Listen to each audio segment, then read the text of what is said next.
Hey everybody, thanks for tuning into the counteroffensive tonight. Couple quick announcements. First, if you guys saw my post, yes, we are working on some smoking guns, and we need your guys' help to finish it because it's basically going to be as big as you guys enable us to make it. Whether you help us with research, writing, organizing information, handling communications with the media. But for those of you that did not see that post on X, I did post that there is a particular smoking gun I'm now I have in my possession. That also has multiple trails that come off of it. So the timing of how soon I can release it and how big of a deal we want to make out of it is dependent upon you guys. So I'm looking forward to everybody getting involved. But for now, thanks for tuning into the counteroffensive with Ryan Morrow. I'm Ryan Morrow, and we're going to continue going down the evidence trail that we started last week, which then built on the previous weeks. And we're specifically going down the trail of Russia's influence operation targeting American Catholics as part of a bid to transform the conservative movement and MAGA into essentially a Russian proxy with this perverted form of Christianity that is pro-authoritarian and anti-American, even if they call it America First. And this all stemmed from our investigation into what's going on with Candace Owens, Tucker Carlson, and other people. Now, I left off, or actually, Alex, if you want to come in real quick, I want to give credit to my volunteer producer, Alex Cuesta, who has his own podcast, the Cuesta Cast, and I want everybody to go in and do me a solid and subscribe to his podcast because he does a lot of work for free to make all this happen because I can't do this on my own. I greatly appreciate it. Don't mind the terrible mic. We just found out right before the show that one of my USB ports didn't want to work anymore. So that was my camera one. I had to choose between the mic and the camera, and people don't want to see me anyway. So I've actually break cameras. So we're good. I can sound decent. So appreciate you, Ryan. Yeah, if you want to, please go check out QuestaCast. We have a good time there with me and my brother. Ryan has been on the show before. I will drag him back onto the show at some point. But for the counteroffensive, please, if you are watching, make sure you're smashing that like button. You are clicking subscribe or follow. If you have multiple social medias, we are live plenty of places. Facebook, LinkedIn, YouTube, X. We're on Instagram, Rumble, Kick. If you just go search Ryan Moore on any of those, you will find him. Go make sure you're following him, like the streams, all that good stuff. Leave comments. That always helps. And the biggest thing is leave us some super chats.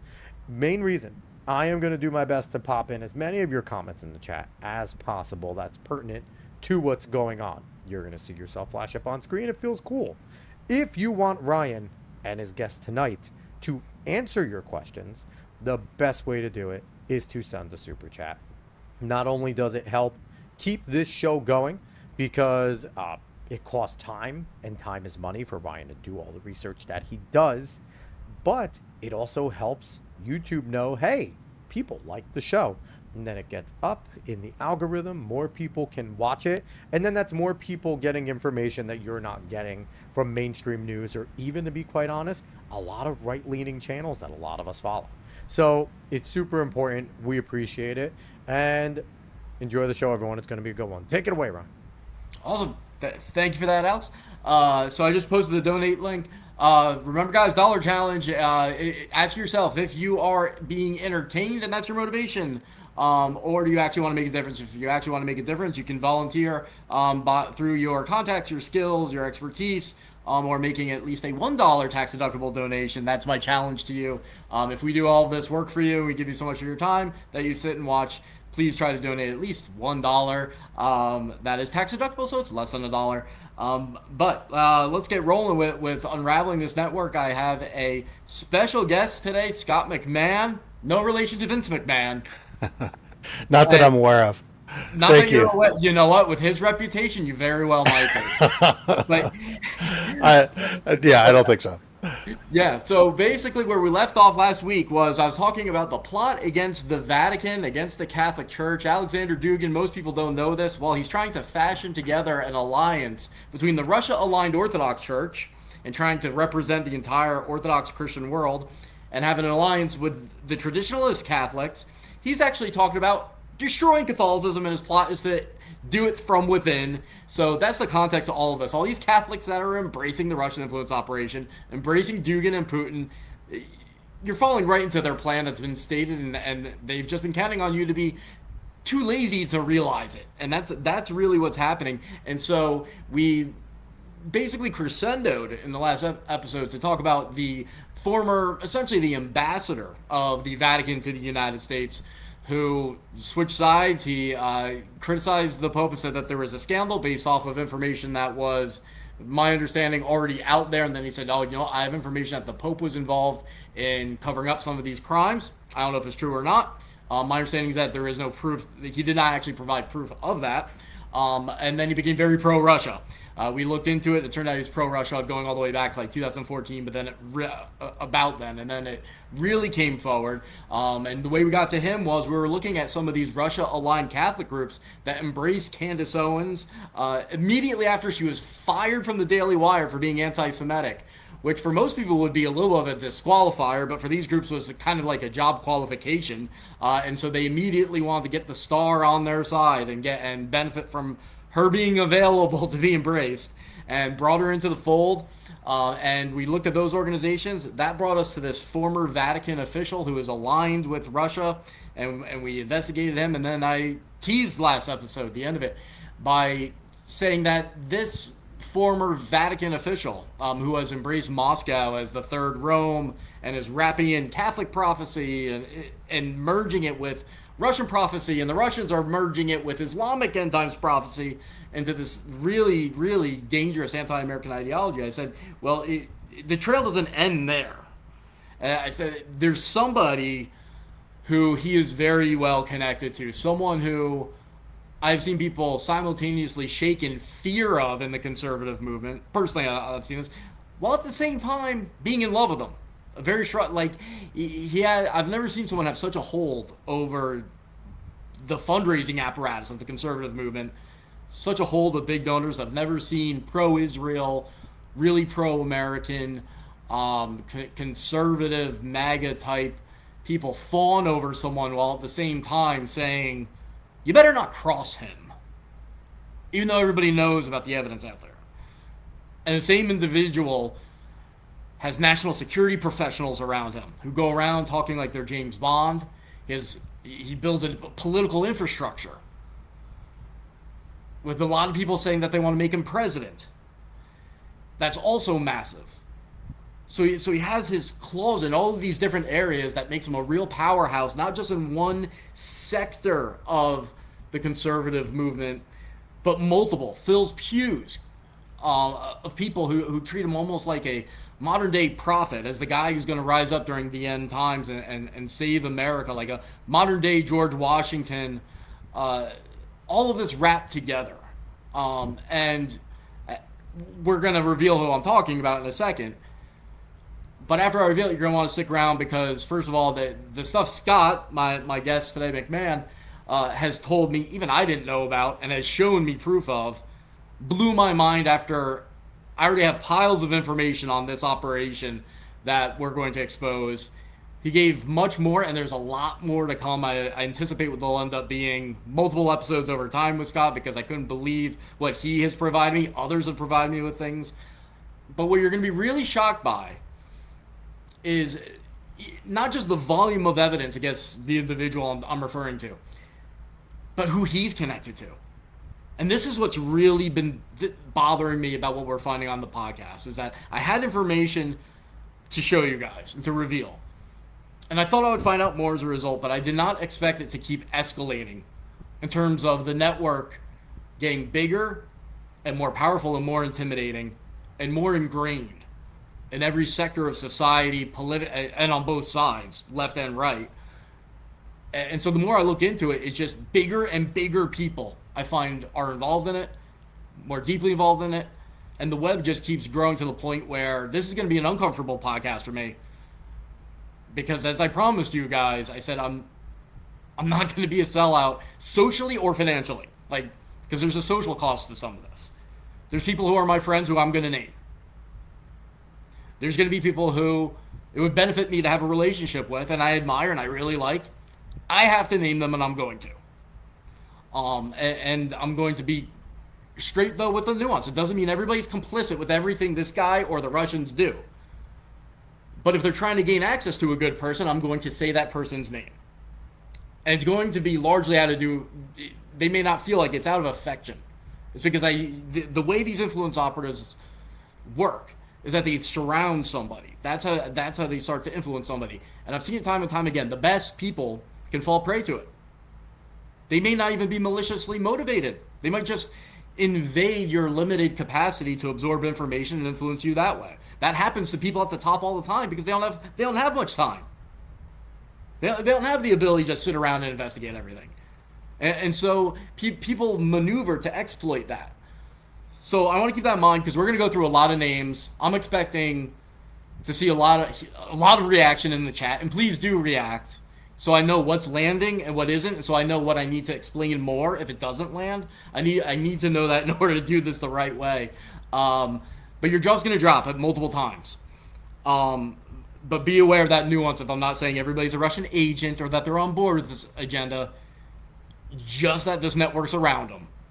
And we have to name them in order to tell the story fully and truthfully and without any selfish regard on my part. So anyway, the individual that I brought Scott on to talk about, and if you're a fan of his, you're going to likely know, is the man with his own army of digital soldiers, General Michael Flynn.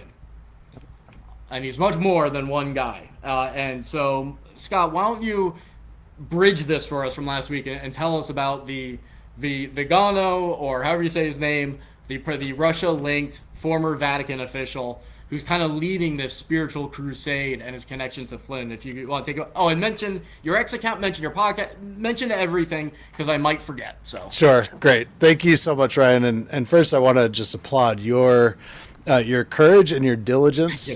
But you know, I think in equal measure, your courage for having me on, because a lot of people are afraid to have me on because in part because there's been a lot of threat of litigation, and there's been a lot of litigation, especially from not just from Mike Flynn, but also a lot of the people around him. And so, you know, I want to make it clear that I have I really have no malice towards Mike Flynn. I have nothing against him personally. And it's not that I have been covering him for about 2.5 years, and him and the networks around him. And like you say, Ryan, it's a network thing that goes vertical, goes both upward from him and downward from him and all around sideways. And it's an international network. And there's a lot of different organizations. There's networks of organizations and individuals. And there's different ways that money is moved around. There's different causes. And so there's a lot to cover. And it started for me, I'll just say very briefly, it started for me by looking at why I live in Michigan, why my state Republican Party was completely divided and completely bankrupt in the beginning of 2024, in this critical election season for President Trump, in a critical swing state. We actually had two state Republican parties, warring Republican parties, for 2 months of 2024. And I was trying to understand what the cause of that was, how that actually came to happen. And ultimately, it pointed to networks that were related to and linked to Mike Flynn. And the same thing was happening not just in Michigan, but all across the country. Every state Republican Party that I've looked at, this is a key aspect, key component of. He almost daily says. Who is Mike Flynn? I just realized there's actually going to be some people who don't know who this is. Okay, so General Mike Flynn, he's a retired 3-star general. He was Obama's DIA director. He was in Army intelligence for 33 years, and he had a 33-year career in Army intelligence. And he retired in 2014. And just one starting Russia connection was in 2013. He became the first head of a U.S. intelligence agency against the protestations of the CIA, who publicly said this is a bad idea, nothing good could come of it. And he went anyways to the GRU, which is the Russian version of kind of the DIA, the Defense Intelligence Administration. And so he went to Moscow, went through their security, and of course, everything that he brought with him said is classified. And I don't even know to what extent our own government fully knows what he did when he was there. Wait, do you mean that when he was the head of the Defense Intelligence Agency? He Correct. did? Yes, he did in 2013. And it would be abnormal for an intelligence chief on the U.S. side to meet with the Russian. It is. It had never happened before that. So, so I think most people would assume those meetings are commonplace. That would be innocuous. That they'd want to meet in a secure area. well, perhaps, but I think that, especially with Russia, I mean, they've even after the fall of the Soviet Union, there has always been a healthy skepticism of Russia, especially by the intelligence community, and seeing them as a hostile enemy, as they say. Even they say all the time that they want our destruction. So they're not our friend, but and they're definitely not our ally. Although much propaganda here in this country tries to persuade us that that Russia's enemies are our enemies, and Russia is actually an ally, and that's a hallmark of Russian propaganda. Yeah. No, I remember after he was the head of the DIA, and I've been involved in this for a long time. He was genuinely a rock star. Like, people liked him back then. People I knew that really liked him. As the head of DIA, there were some people that didn't. But before that, when he was involved in targeting in Iraq and really, I mean, he really did some transformative, like really transformed the battlefield through technology and targeting and linking out. Like, he did some great things. Yeah, he then wrote. everybody liked him. So I was aware of him for a long time. Then he becomes DIA. Then it gets, Obama fires him, and you hear some more mixed things. But at that level, you always do hear more mixed things. So my opinion was very positive. And then, if I remember right, I think he co-authored a book, or he wrote the intro to a book or something. I think it was about Iran. And I remember I was just shocked because in there it took this weird pivot where it said we need to really ally with Russia strategically. And I was like, that doesn't seem normal. That seems like kind of a big deal they did that. And then he's got very quickly involved in Act for America, the anti-jihadist activist organization, who is good. I'm friends with Brigitte Gabriel and stuff, so nothing. And that was a reasonable decision on their part, bringing him on at that point, before more of this came out and was known. But I saw he got involved in like almost every single political group possible. Like, he wanted his name on every board everywhere. Now, if you want to run for president or whatever, like, that makes sense to do. That's not necessarily suspicious, although it's kind of uncommon to go from his national security position to that and then doing that. But that type of infrastructure building, if that's what you want to do, is not necessarily suspicious in and of itself. I would add to... He becomes the national security advisor to the United States. So I'm just, for people that don't know, like, that's the trajectory, and I'm going to let you take it from there. Sure. Sorry. I just No, that's okay. Sure. Yeah. And I apologize for interrupting. But I would add to what you just said that he actually he was infiltrating the political right, the influencer space, various causes, but he was still a Democrat. And right. He was not actually a Republican. He was a lifelong Democrat, and he never registered as a Republican until 2021. When he moved to Florida, and he went on Louder with Crowder and explained why. Maybe we could pull that video up, but or I could do that in a little bit. But he when he went on the show, he explained why he was registering as a Republican, and it was a very lame excuse. It was like, well, I don't know if I should be a Republican or a Democrat. What's the difference, anyways? And it's I don't want to register as unaffiliated because I want to vote in primaries. So why not? I'll be a Republican.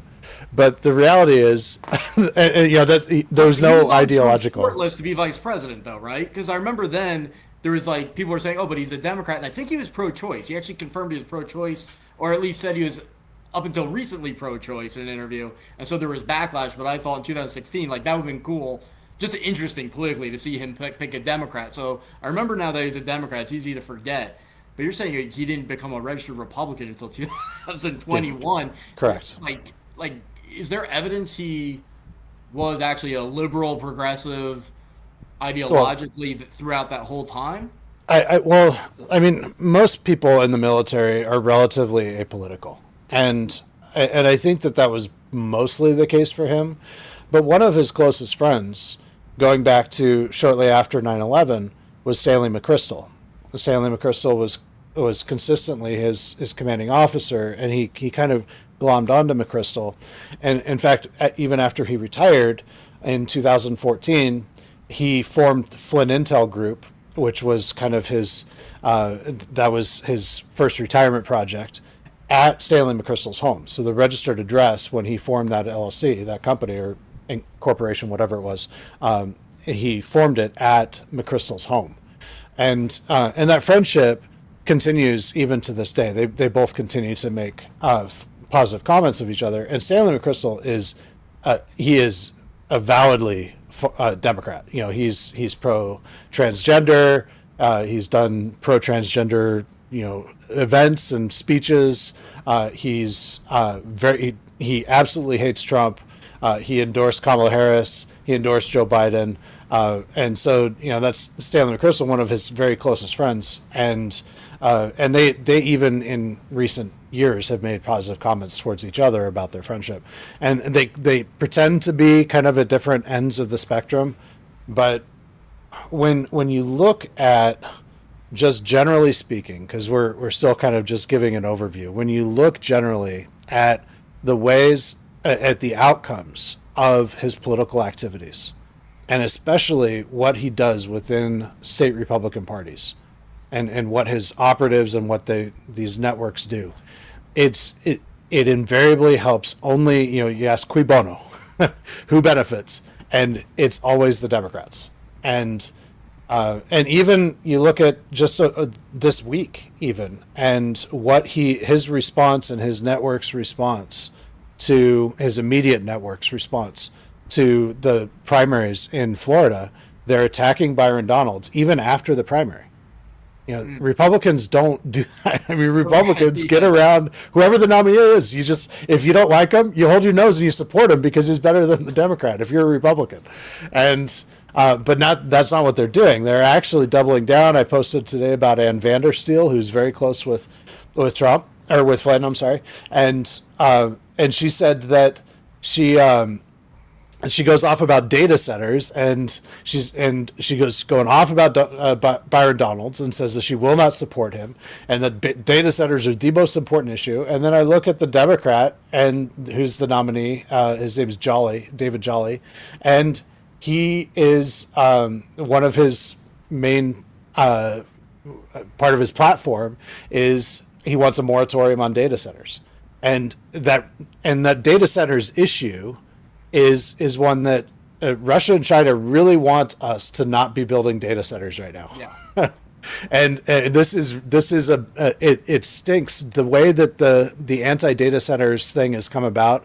It rhymes so much with the way that the anti-fracking thing came out, and the way it was promoted by celebrities and everything. That was more on the left, and this is more on the right, but it's a very similar type of set of psychological operations to convince people that data centers are evil.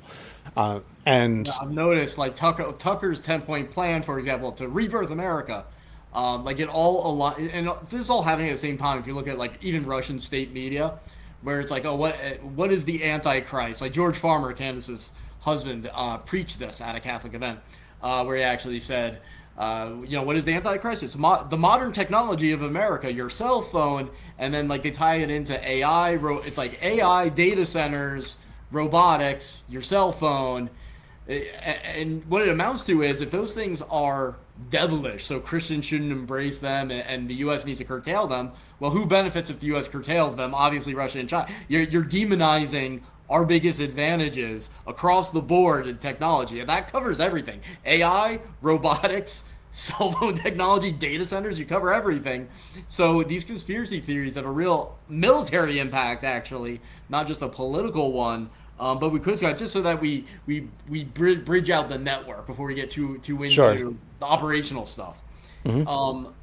What's the connection between General Flynn and the I call him the anti-pope, Yeah, Vigano. Yeah, so it goes back to 2020, and possibly earlier, but it definitely goes back to 2020 that there's concrete evidence of this. Joe Flynn went on a podcast before the 2020 election in the fall of 2020, and said that Archbishop Vigano was the Flynn family spiritual advisor. And he talked about how close they really were, and this is printed, published in multiple places. So this is part of the public record, that the Flynn family considered Archbishop Vigano their spiritual advisor. And so that that's a smoking gun, really, from their own mouths. But it kind of goes beyond that.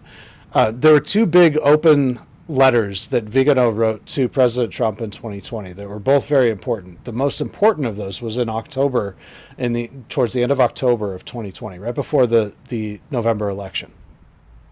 And it was a 4 to 5 page letter. It was reposted by Q. It was posted as a Q drop, the whole letter. And it was a spiritual call to arms. And it was framed in extreme apocalyptic terms.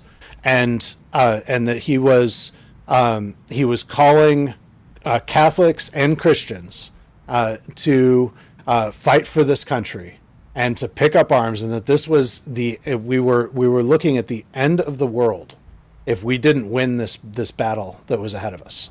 Meaning the election.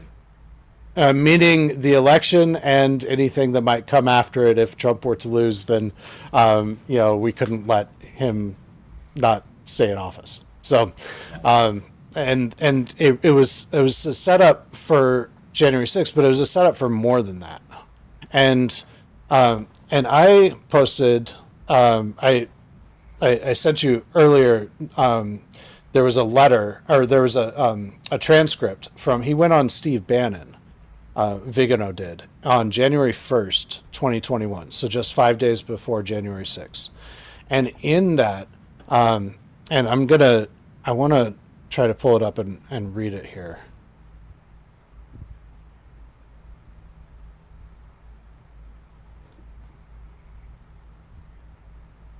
So I have it there. I think you need to approve it.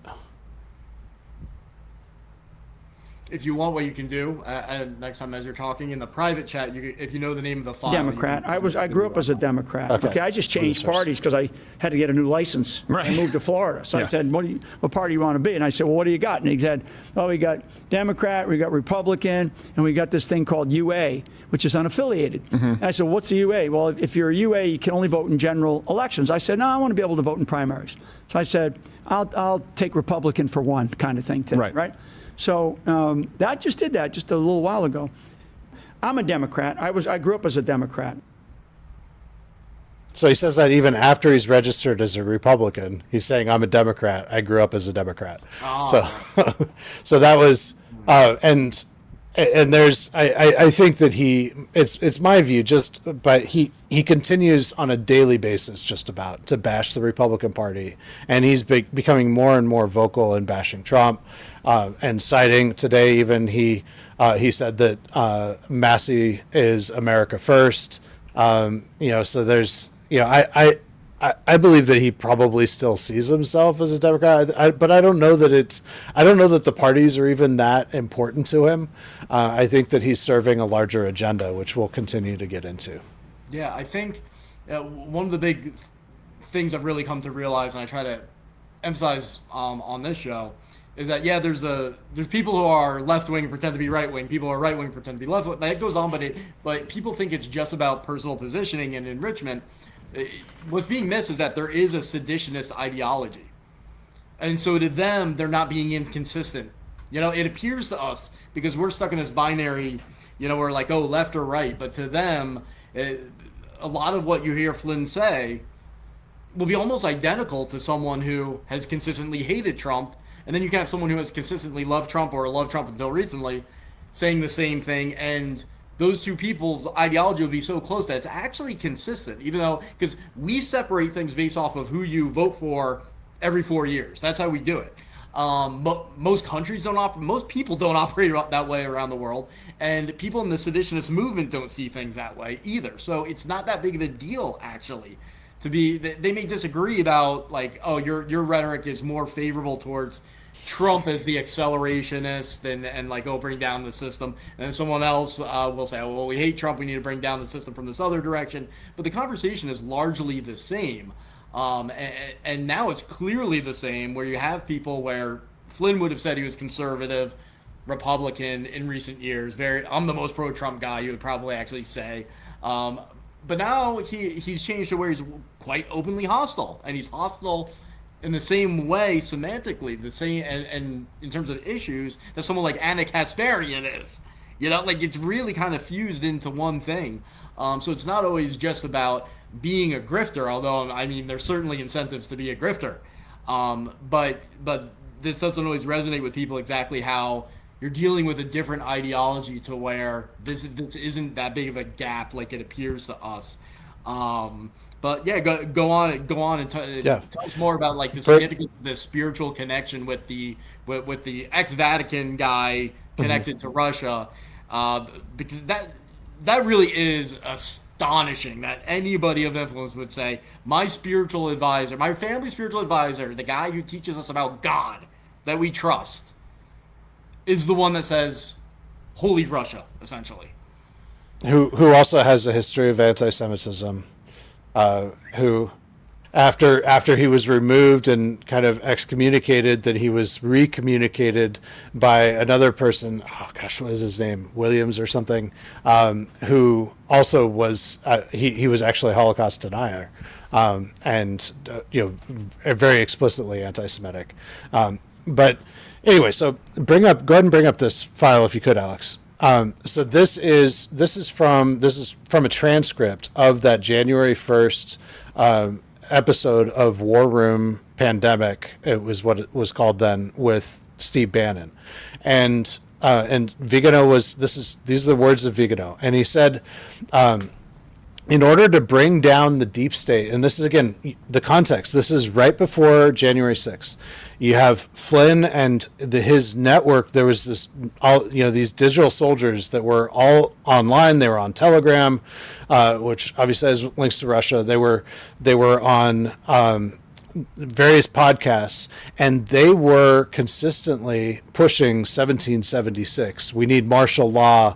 We need the Insurrection Act. If we lose this, the whole world is over. That's the end of this country. If Biden gets in office, it's the end of this country. And so this is the rhetoric here. This is the context for what Vigano says here. He says, in order to bring down the deep state and the deep church, and this is after about 5 to 10 minutes of very apocalyptic language from him. He says, first of all, 3 things are essential. First of all, becoming aware of what globalism's plan is and to what extent it is instrumental to the establishment of the kingdom of the Antichrist, since it shares its principles, means, and ends. So he's saying that globalism is the kingdom of the Antichrist, and that what our enemy is here is the Antichrist itself. Like he's establishing this religious warfare type of language. And then he says, secondly, firmly denouncing this infernal plan and asking the shepherds of the church and also the laity. So, this is lay people, and he's not just speaking to Catholics, because especially on Bannon's show, it really included a lot of evangelicals and people who are not religious as well, but had some level perhaps of appreciation for our Judeo-Christian background.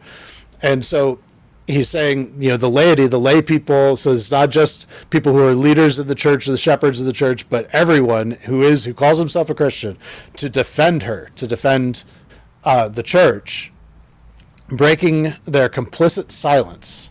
So this is kind of like, we see, silence is violence, that kind of thing, like trying to get us to mobilize us and to radicalize us beyond complacency. So he's saying, breaking your complicit silence, God will demand of them an account for their desertion.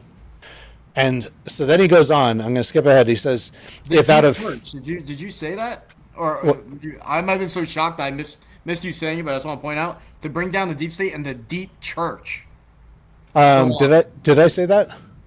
Yeah, I'm not sure if you did or Yeah. did, but I want to emphasize that to the Yeah. audience, because that's the first time I've actually, if I've heard it, I forgot it.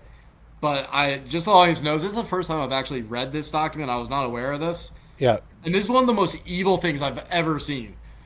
This is like what you get from the jihad. This is like a Muslim Brotherhood document. Yeah, but this is straight up spiritual manipulation. So then he goes on, he says, if out of fear or complicity we follow the prince of this world, who's Satan, Christians know that the prince of the world is a reference to Satan, denying our baptismal promises, we will be condemned with him to inexorable defeat and eternal damnation. I tremble for those who do not realize the responsibility they have before God for the souls that he has entrusted to them. But those who fight courageously to defend the rights of God, the nation, and the family, the Lord assures his protection.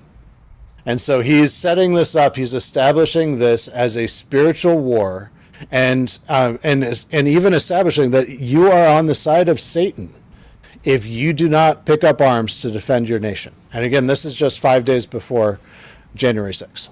So this is a pretty stunning, and this is straight from C. Bannon's War Room. How come I didn't even hear from this, even from the left-wing critics? I pay attention to both sides. How does this get under the radar? The thing is that there was so much shock and awe at that time. Every single day there was just so much going on, and we were being bombarded with messages like this. I mean, this is really over the top in terms of its spiritual manipulation, but we were being bombarded by messages like this all over the place, and so many people, like even my parents, stopped watching Fox News. They always watch Fox News, but they stopped watching Fox News at that time because they thought that, why did Fox News call Arizona so early? They must be the enemy. And so we were really all funneled into this alternative media, which was largely controlled. And Mike Flynn in particular, had spent the much of the previous 3 years, since 2017, since he was fired, developing and building up this Q influencer network, and this network of influencers that he had a lot of influence and control over. He was using Signal to bring in these groups and to bring in these influencers. He was contacting them directly. He was doing everything he could to bring them into, make him, put himself in a handler type position over these networks. And then they were using that and Q was very instrumental in that as well, to attempt to radicalize people to the point of violence. And it was very intense. And then that became physical on January 6th, where they had planted people throughout the crowd with megaphones, wearing Q paraphernalia, wearing military type gear, bringing people in. There were all kinds of messages. I was there that day on January 6th. I didn't go near the building. I knew that there was no good. As soon as I smelled tear gas, I'm like, no, there's no good that can come of being here.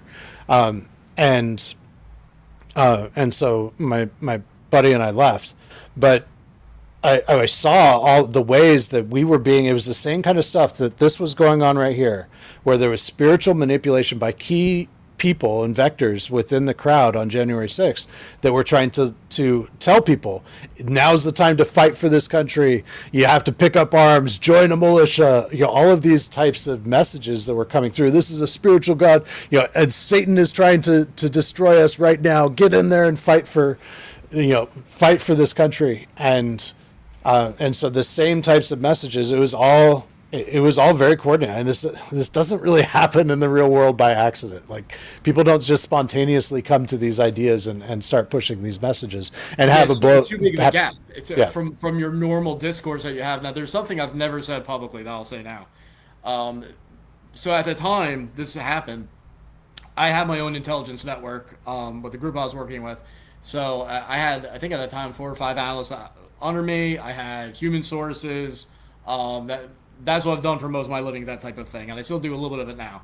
And one of the things that we did was we did provide a lot of information to law enforcement about militant extremists with similar ideas to this, but not quite, saying that they're going to go and they expected violence on January 6th. Like everyone, I remember I was talking to one of my colleagues, and she and I were just like almost like laughing, like yeah, this is going exactly how we said it would. Like this was we were the only people on earth that felt like that. We're not shocked at all. Like I had that date on my calendar. I'm like, watch. And I mean, it ended up being, I wasn't sure. I figured because we provided enough information, it was so out in the open on the extremist chats, especially places like Gab, that it'd be taken care of because it was just right there, and it wasn't. So maybe a little surprised at that. But that same ecosystem was full. I mean, full of pro-Putin propaganda. Russia is a great Christian country. Probably this guy was in there as well, although I don't remember it. But similar thing, QAnon huge, like QAnon pro-Russia. If we don't do this, the government's going to come take all your guns, and the Constitution will be over. You need to institute Trump as a dictator or somebody, so that you don't get a dictator. Like that was and you need to go in and fight, and the militias need to rise up now. And so I've never come out with that, but it's because I didn't really see the connection to where it would make sense to an audience. But here it does. So what I want to back up what you're saying, Scott, that so that people know you're not talking about a narrow thing. Like there was a real ecosystem behind this. There were also formed groups that were pro-Russia, that were very militant, that were involved in planning January 6th. And I've had on my list of things to do one day, and maybe this is going to lead to you and me doing an entire episode about it. I've been wanting to really deeply investigate the extent to which Russia and Russian-linked groups, influence groups, were behind January 6th, because I suspect it was much more manufactured than anyone knows, including the president, I think. And even though I obviously criticized him very harshly on that day and his performance that day, and I did get blowback.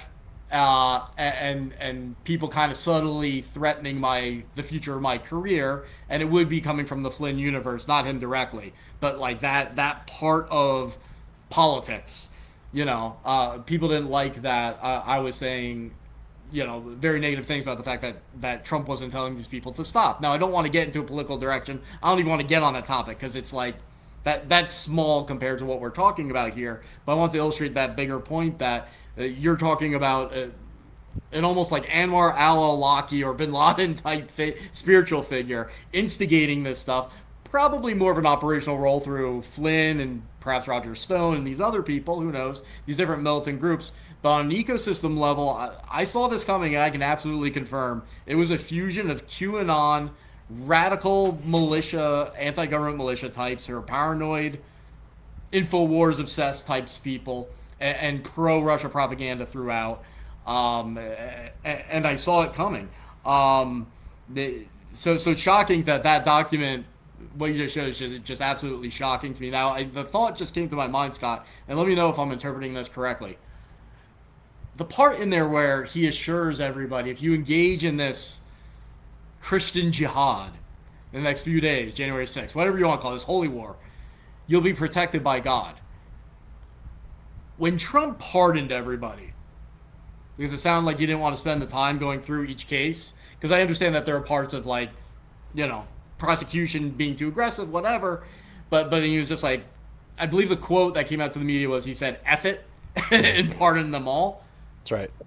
I would have to think, and I never thought of it until just this second, because of you, that had to be a fulfillment of prophecy to them. To those that and anyone who was on the fence and was aware of this guy, this Russia-aligned former Vatican guy, would have to be convinced that he's some kind of a prophet at that point, right? Or am I being overdramatic? Well, that may be. I don't know. I don't know that I would agree with that. I think that. Okay. I mean, if he says you'll be protected, you participate, and you'll be protected, and then. I think that was. Yeah, I really think that was nothing less than a psyop. I think that was just a deliberate psychological operation to do what Flynn talks about in his 5GW book, which is he talks about the processes of the stages of radicalizing people to the point of violence.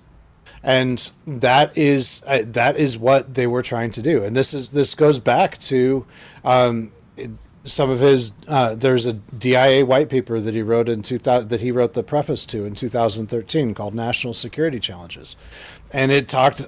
It was like a whole group of different experts in different fields of sociopsychology, and what I think a lot of people consider kind of pseudoscience.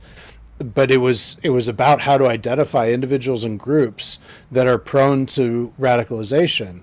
And it, of course, as often happened, especially during the Obama years, they say that we're doing this to prevent that. But really, these tools could very easily be used to accomplish that as well. And so I think that's what they were trying to do. They were trying to nudge people to the point of violence, and they were trying to create an insurrection, which would have been the basis for legal action, not just against us. Had we gotten more violent on January 6th, had we done what they tried to get us to do, had we all been like Jake Lang, taking our baseball bats and hitting police officers and trying to take the Capitol by force, I think that Trump probably would have gone to prison. And I think that's what they were trying to accomplish. But I do want to underscore the ties to Russia, the people that were involved in Stop the Steal. And so you've got Roger Stone, longtime friends with Lyndon LaRousse, who was almost universally understood to be a Russian operative. And you've got Ed Martin, who had just in the years before that had been on RT over 150 times as a correspondent. So Ed Martin was an RT correspondent, and he's now in charge of pardons. He's one of the people that convinced. He's in charge of what? Pardons. He's the pardon czar for Trump. Yeah, and he's one of the people that actually convinced Trump to do the blanket pardons for all J6ers. Oh my God! And so, and in fact, the reason why Trump tried to make him a U.S. attorney for Washington, D.C., I think it was, and the Senate ended up denying it because of his involvement with January 6th. And also it was said, that it was widely reported that there was an obvious conflict of interest in Ed Martin being responsible for these pardons when he was involved with Stop the Steal. Then you've also got Baron Coleman was involved. And Baron Coleman is the attorney that heavily amplifies. He's one of Candace Owens' biggest cheerleaders now. Oh, yeah. Strong ties to Russia there. So I didn't know that he had ties to Russia. Yeah. So there's a lot there as far as he's tied. There's connections with John Mappin there, and you've talked quite a bit about John Mappin a few episodes ago with. And with his apparent ties with Russia, and so there's this you've got a series of people that are all they're all doing things that have questionable outcomes. And then there's a documentary about Roger Stone that it was I think it was a Danish somebody from Europe, documentary filmmaker, that Roger Stone granted complete access to his life during that time. It's unbelievable, but you have to get a VPN. You have to use a VPN to watch it because you can't stream it in this country. But because of some deal that he made with Roger Stone, because I think Roger Stone threatened to sue him. But in that documentary, Roger Stone, he's trying to get a second pardon because of his involvement with January 6th. He's trying to get a second pardon from Trump after January 6th. He goes to Matt Gaetz to try to get one, and try to get him to ask for one. He writes a letter asking for a pardon, and then he goes on this rant that a lot of people have seen.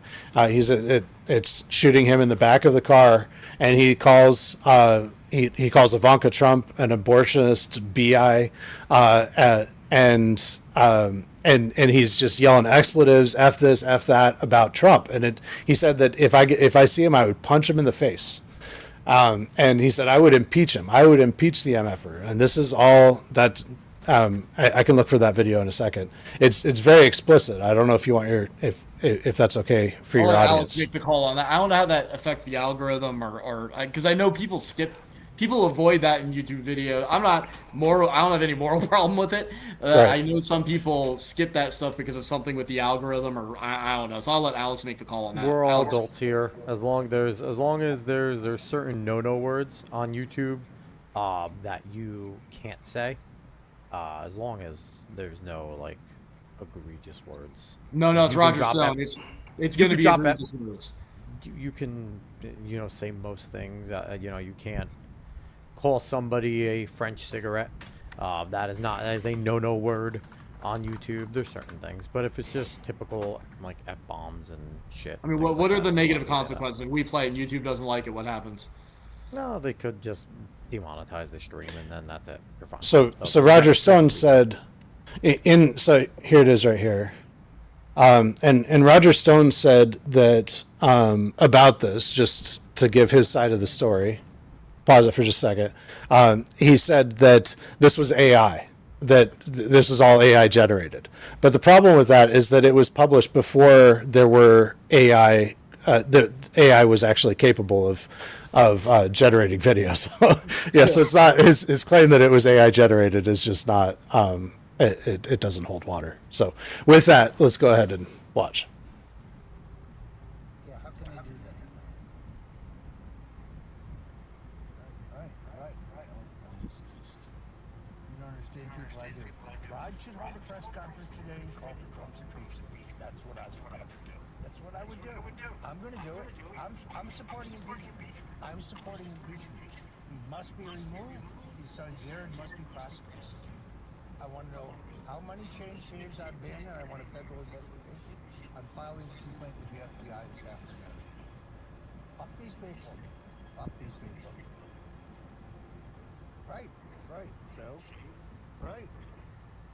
Exactly. Which is why I'm for the impeachment. I want impeachment. I'm gonna work very hard for it. I'm not kidding. He betrayed Bernie, betrayed Rudy, betrayed everybody. So he has to go. Run again. You'll get your fucking brains beat in. Right. Which is good, unfortunately, for Pat, because he's easy to find. Fuck these people.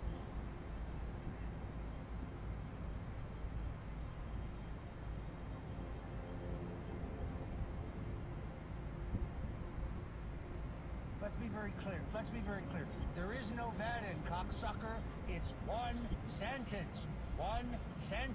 So if you're in a meeting and he says that, you punch him in the mouth as hard as you can to make your point. It's one sentence. We're not stupid. There is no paperwork, you cocksucker. He needs to be impeached. He needs to be denounced and impeached. The greatest single mistake in American history. Greatest single mistake. He's surrounded by morons, and he surrounded himself by morons. And a good long sentence in prison will give him a chance to think about it. Because the Southern District's coming for him, and he did nothing. You want to fight? Let's fight. Fuck you. Fuck you and your abortionist bitch daughter.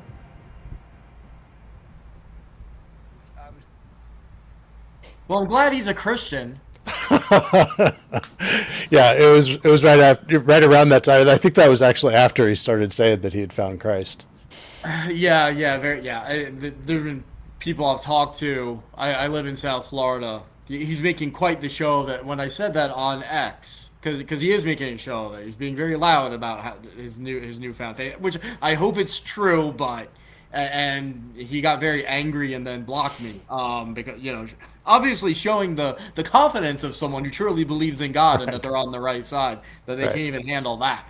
Now unless you're building to a crescendo, I'm wondering if just because, is there a connection between Vigano and Catholic for Catholics, or do you want to hold on to that a little bit? Yeah, Alex, if you could do the next slide that I uploaded just a few minutes ago. No, the next one. So, I mean, this is a post in June of 23 where Flynn says, "Where are the Catholic Church's leaders in America?" And he tags two people, or two accounts, Carlo Vigano and Catholics for Catholics. And you guys remember the episode from last week? LifeSite News. That's right. Yep. Oh my goodness, this is Vigano's front. This Yep. is Yeah, which and doesn't we talked about, people talk about all the time, oh, Muslim Brotherhood, Foreign Care, and all these groups, and they're right. The fronts, you guys, this is the equivalent. So all you people out there that are like, where were the Muslims standing up to these groups when we have these documents showing you the Muslim Brotherhood's fronts and the Hamas's fronts were? You have them in the documents. But guess what, guys? You have them in the tweets. That's remarkable to see, and I also wasn't aware you were going to show that. But people remember LifeSite News. Remember I was talking about that last week about their trips to Russia and how that was almost like a dry run for Candace and George's own trip to Russia. It was all the same. It was the same little collection of people. So this is, again, even in an even tighter circle than we knew last week now. Like this now connects to Tucker, connects to Flynn, and you're going to show some more connections there. But I thought that was going to be something we had to justify more.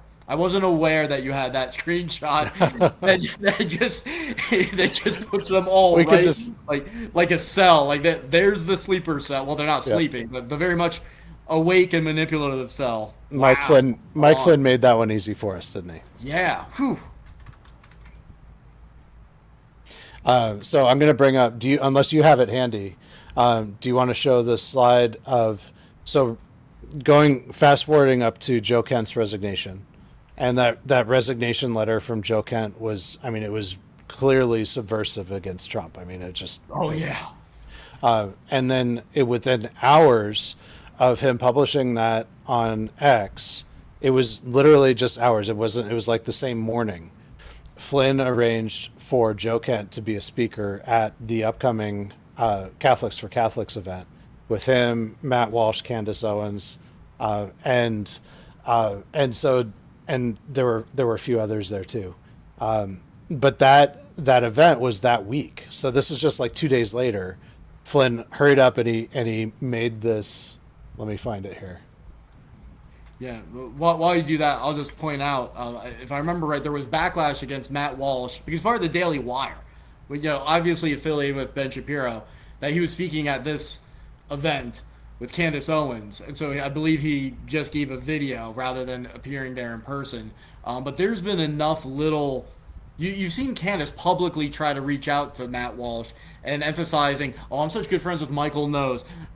I'm such good friends with Matt Walsh. And she was doing this right at the heat of her back and forth with Ben Shapiro, which is a clear Mean Girls tactic, she's trying to stir things up and cause problems in Ben's friendships and working relationships with them.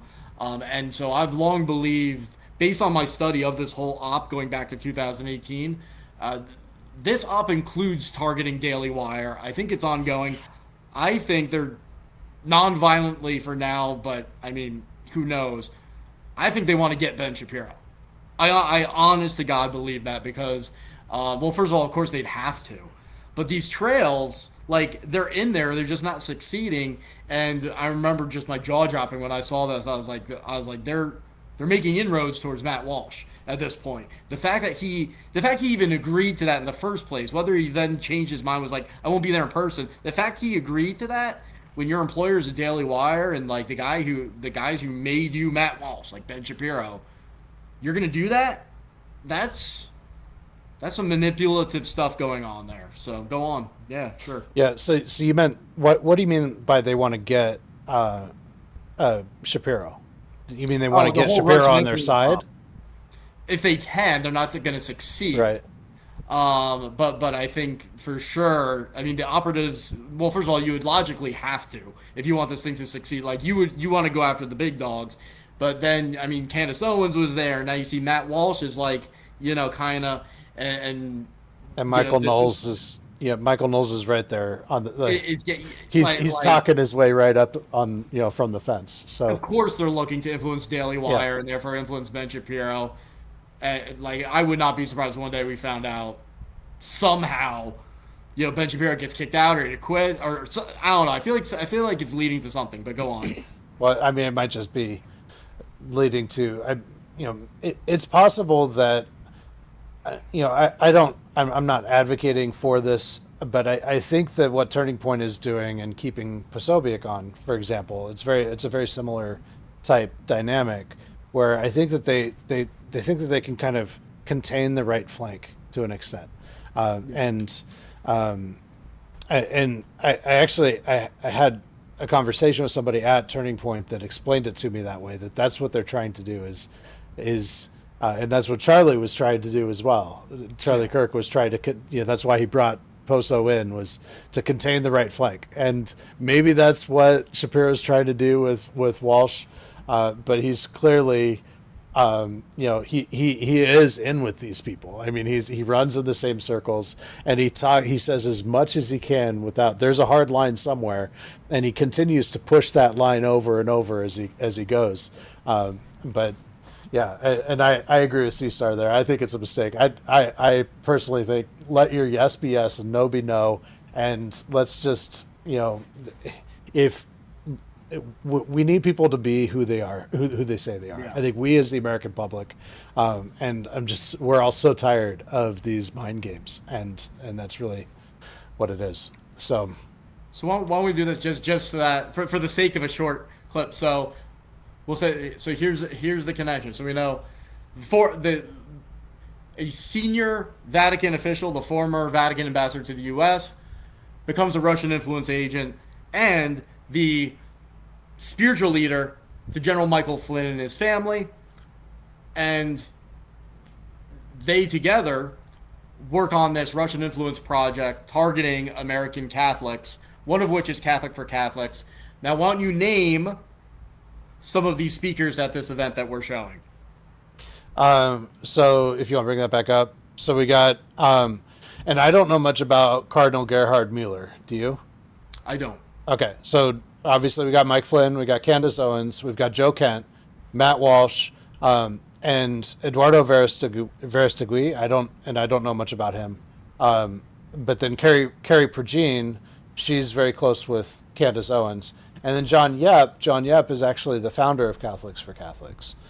And his background, as I was sharing with you, is really interesting. He was for 14 years involved in a Catholic kind of splinter organization. It was a very contained organization, and the head of that organization, and it's called the Legionaries. I think it was the Society of Legionaries, and he was there. There are multiple, several allegations of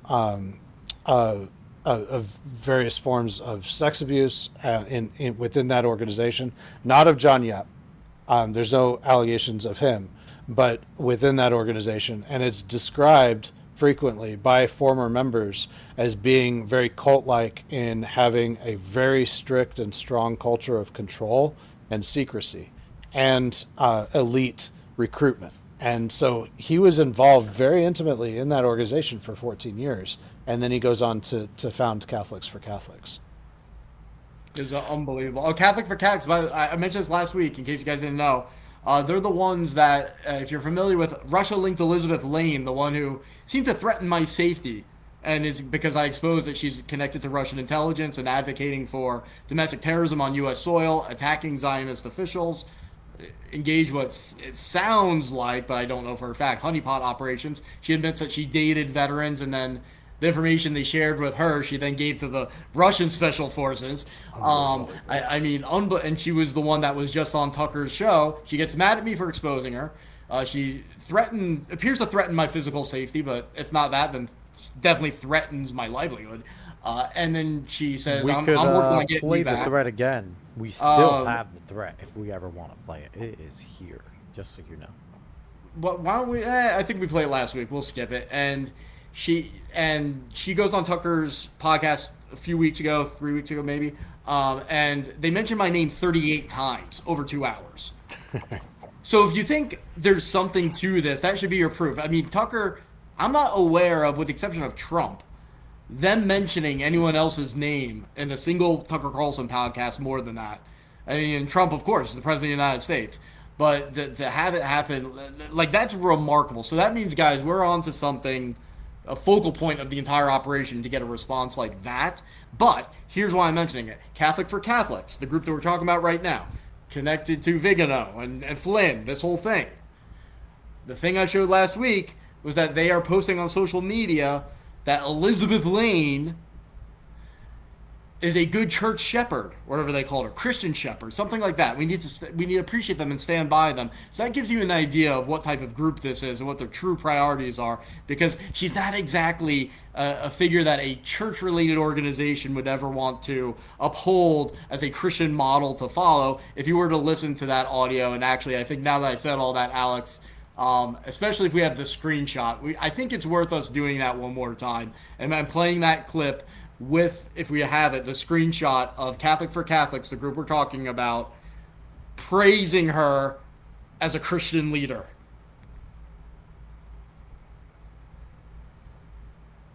Thank you, Twinkly. I have the media, but give me a second to dig up. For sure. All right, so we can keep talking. So what I'd like to, so we've got the former Vatican official working with Flynn. This group was also founded by Steve Bannon. So you got Steve Bannon in there. Steve Bannon and Flynn and this guy, John Yep, who we have a collection of tweets from as well, we can get into if we have time and it makes sense, put this thing together. And now who are we talking about? Joe Kent, Candace Owens, Matt Walsh, Carrie, whatever her name was, who she got kicked out of that committee for making anti-Semitic remarks, and is now one of the big Charlie Kirk conspiracy theorists, anti-Semites out there, teaming up with Candace Owens and part of that. And now we're talking about Elizabeth Lane again, because Catholic for Catholics described her as one of our church shepherds, which, by the way, not that long ago she was saying she was an atheist. Then she told me she's an Orthodox. Apparently, Catholic for Catholics is so Catholic that they want their Catholic membership to follow the example of an Orthodox who says things like this. Play the clip. Hey Ryan, I thought you're a traitor of this country and you will not be forgiven. You are a traitor of this country. You take money to go after independent journalists and make it seem like they're puppets of Russia and conveniently write hit pieces leaving out the truth, manipulating the narrative so that you can destroy people's lives. See, everyone that's working with money and for money to destroy other people's lives, well, you can destroy my life, honey. You can try really hard, but you can't. But everyone who sells their soul to British Empire, which is behind this, Ukrainian troll farms and Georgians and all of this, you think I didn't know? You think I don't know whose project this is, Ryan? I investigated fucking everything. So if you think you're protected, betraying this country, selling out your soul to British Empire and their military intelligence institutions who are now controlling SBU and Ukraine and their farms and NGOs and all that. You think I don't know? You can sell your fucking soul to destroy this country. But here's how great God is, which I doubt you believe in because you are literally a demonic person doing this. So everybody will get exactly what they deserve, and I'm gonna make sure you personally, you get everything you deserve. You know why? Because you're on American soil, Ryan. You think they are untouchable overseas? Georgians, Ukrainians, all these people? Nah. See, they've got their own shit coming, trust me, but you are in a vulnerable position.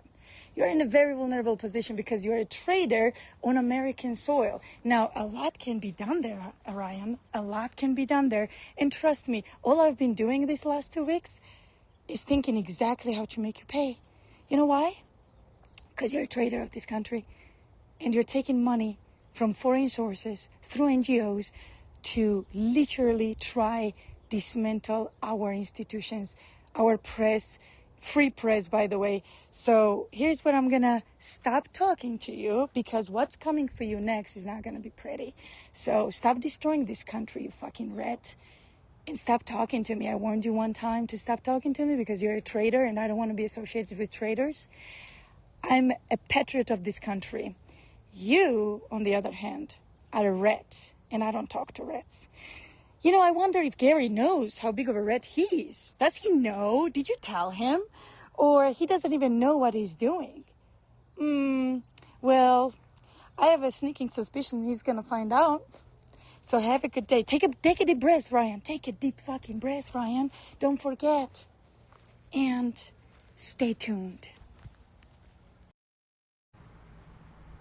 Yeah, that's the good Christian shepherd, endorsed by Catholic for Catholics, even though she's talking like that and is an Orthodox. So that shows that Catholic for Catholics is not actually for Catholicism as her number one priority. They're not. She's an Orthodox and she's saying she's going to go spend time with the Scientologist in London soon. Like this is. Catholicism is not what's motivating this group. It is a subversive group. So when we mention these names of people who are probably unaware, most of them are probably unaware of this group's history and what's going on, because it is so complex and it sounds crazy unless you lay it out. Just think about how unbelievably dangerous this is. It's just astonishing. So real quick though, if it's all right with you, Sky, unless you really need to jump in, I think, Alex, the folder where the rapid fire, yeah. If I could. Yeah. No. Okay. So there's one thing, if I could, that I want to draw attention to from what she said there, because I think it's really important and it relates generally to what we're talking about. So first of all, that was the first time that I've ever heard that recording, and what a psycho! I mean, just a psycho. I'm sorry that you had to get that message, but in a way, I think it's pretty flattering that she spent 2 weeks just obsessing over you. I think she likes you. I'm certain of it. Certain of it. But what I want to draw attention to is she said in there. One thing that it should be for your audience. And once you hear it, you can't. Once you see it, you can't unsee it. She said that it's the British that is really the enemy, and she even said, did she say in there that the British control the SVB, the Russian SVU, yes, or SVU? Yeah. Okay. So, but this idea that the British is really the bad guy. The real bad guy is the British. It's not the communists. In fact, communism is a British invention, is what they say. This all comes back from this. This goes to 1973. Lyndon LaRouche, as he was working with the Soviets, he began a long march, a Gramsci-style long march campaign to infiltrate the right, which continues with an organization called Promethean Action, and that is their fundamental belief system, that it's the British that's the real evil. Is the British, the Jewish, and it's specifically the Jewish British bankers that are the real problem, and this globalist New World Order and NATO, and that they also control the CIA, and so this is this device that they've created, and this is an element that was very strong within the Q drops themselves and from the Q influencer network. These ideas were widely promoted, and so I just want to draw attention to that, because that's something that that's what stood out to me when I heard her. Oh my gosh, she's sharing LaRouche stuff, and I saw a comment from one of your audience that said that as well. So I think that's an important point to bring up. No, I'm glad you did, because there have been a number of people in the audience actually who have been asking me, "Oh, what's the British connection to what you're exposing?" And I was like, yeah, that seems to be coming from a Russia-connected part of conspiracy world. So I didn't know the specific things they were talking about, but I was saving it for later. So I'm glad that you addressed that for that person who's watching it. Alex, do you have open some of the files for the rapid fire part of this?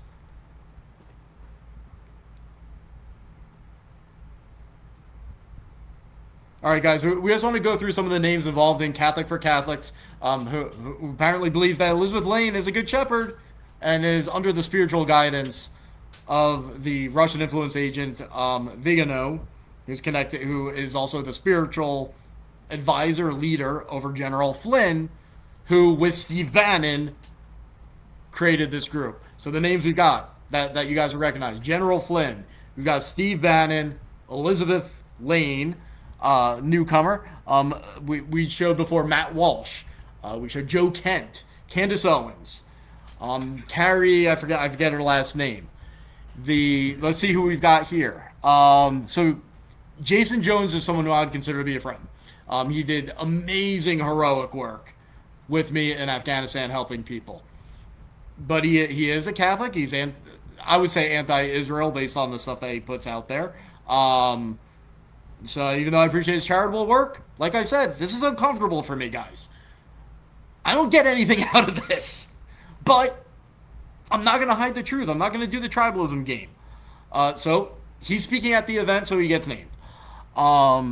Let's see, anyone else there? John Yep, who, again, we have some, if we need to, we can get into some more about him, but he's doing the Fatima prophecy that we mentioned last week in regards to Russia to argue for the sake of Russia. I feel like there was one more. Oh, let's scroll up there because I think this is for an upcoming event. Arthur Brooks.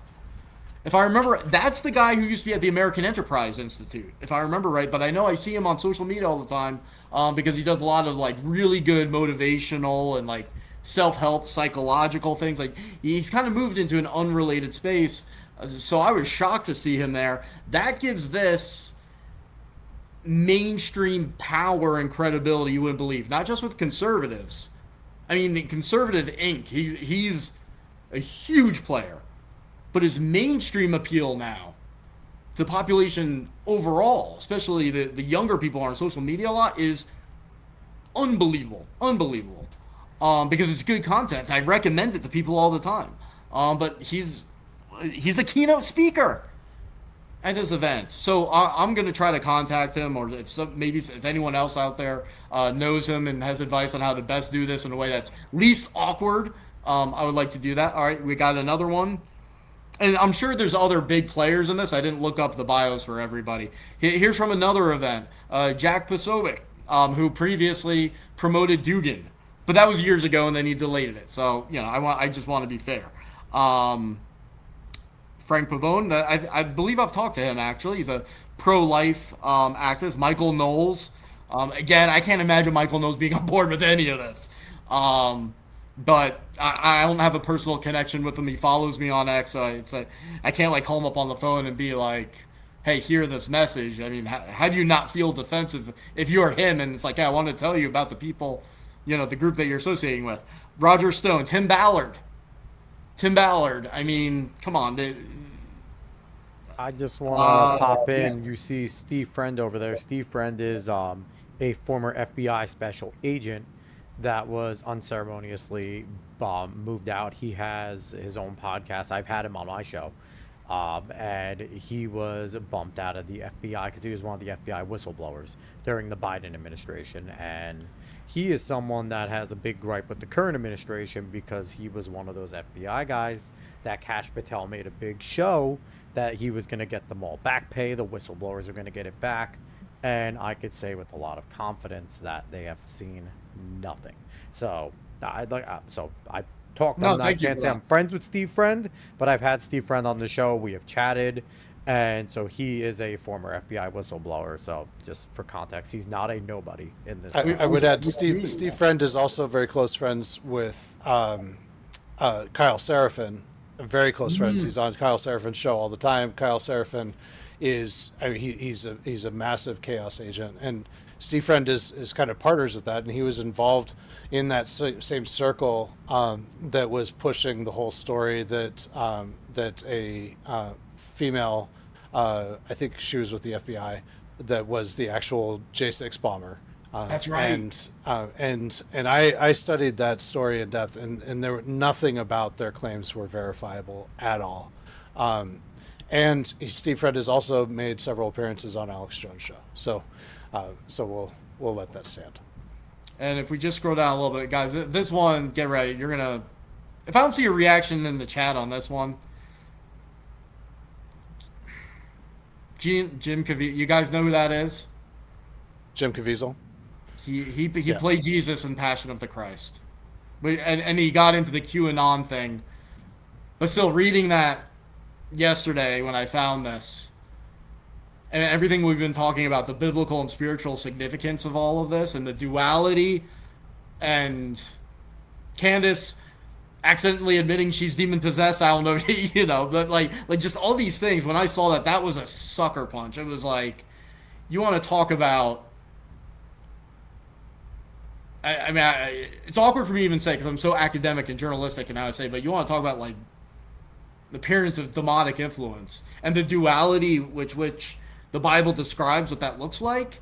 You have the guy I call the anti-pope endorsing Russia, doing all this, stirring up all the Jew hatred, and then bringing in Flynn and all these people, and that in and of itself is so strong. And then you look there and it's like Jim Caviezel, the guy who got famous, actually pretending to be Jesus, being a part of it. From narrative standpoint, emotional standpoint, I mean, that's powerful in all the wrong kinds of way. If we go to the next screenshot, so I want to show you guys more people that are involved, connected to this, and we've got to hold them account. Now, Tom Homan, I don't think he knew. Like, a lot of this is about access, just like I said with Michael Knowles. I don't think they're like looking in the background and saying, "Yeah, I want to be involved in with these guys because of this." Should they know better? Yeah, but remember how busy these people are. Like, it's hard to, if you haven't been around these people, it's really hard to imagine. You know, like you can see how this happens, but like Tom Homan, I don't think is in it. But what's he doing? Flynn gives him an award. One of the key ways to get into someone's good graces, right? You give them an award, and you start bringing them in. Well, Tom Homan actually was the CEO of the America Project, which was founded by Flynn and Patrick Byrne. Oh, for God's sake! Election. So for about a year and a half, 2 years, he was the CEO of the America Project. So I know it's disappointing because I like Tom Homan too. And he's good friends with a number of my friends. Like I say, guys, this and podcast is going to kind of suck for me because like I'm mentioning people who are either I know or am like 1 degree removed from, and it's going to be really awkward if they find out I was talking about this. But I hope they find out about it because like I'm the true America first. I'm the true person of faith because I put that before them. And I'm not going to play this tribalism game. But, man, that one, you telling me that's a kick in the nuts, man. It is because it's hard for me to imagine being the CEO of the America Project and not having some serious qualms with the things that they were doing. And so maybe he was just oblivious. Like you say, we're all busy. And I'm sure he was very busy, and maybe he just was there just to name only. I don't know. Maybe he has the best of intentions. I don't know. But I would imagine that he saw some things when he was there as the CEO of the America Project that he should probably speak out about. Yeah, I'll tell you what, Scott, I don't know if you've like hung out with a lot of these people in person or they're like really close friends, so you hear what they're like behind the scenes. But usually when it comes to someone who's radical, they're usually way more radical behind the scenes. Mm-hmm. So it's fair to assume when you see these things in public, like, oh, did they know about it? Well, if you're involved and you're the CEO of a group and your right-hand guy is radical openly, you got to assume that they know about it privately because they tend to be much more of a loudmouth about it in private. That kind of across the board, that's the case. All right. Do we have any more screenshots, Alex? I don't know. I just want to say this one thing. Tom Homan's been in Washington for a long time. He's doing some good stuff now, but these people are, and Ryan, you know this, we all probably know this here. They all know each other. They all glad hand. They all go out to dinner. It's not surprising to me to hear that Tom Homan's been involved. I do think a lot of these people think that I could stay above it. I'm not going to get influenced. I could do good work here. But like Ryan is saying, and like Scott has been saying, we still have to hold our friends to account because when we think our friends are doing wrong, you need to tell them you think so. So, and also to say that all the people we bring up here, it's not to accuse them of any wrongdoing.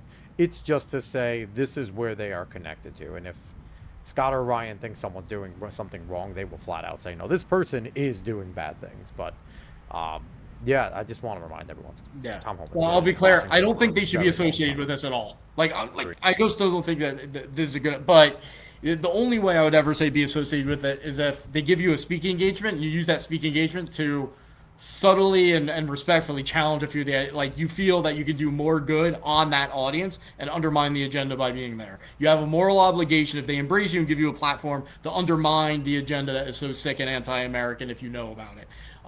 You can't just say, "Oh, the greater good is served," because I'm getting paid to give my opinion generally. No, if you're advancing their agenda, that has to be part of the equation. You have to undermine it if you're gonna accept some type of deal with them, and be open about it and not shut up about it. And if an interview comes up and it gets brought up, don't skip it. And the biggest factor here is social ties. Like, it's what people think, it's always about money. And blackmail, blackmail probably more, just even an incriminating text or pictures. You say something stupid, they get drunk, say something stupid. So blackmail is a factor. But the social ties of, oh, our kids play together, or I've known the guy for years, or he's my brother's best friend. Like all of that, in my experience, plays a much bigger role in DC and how this stuff happens than people realize.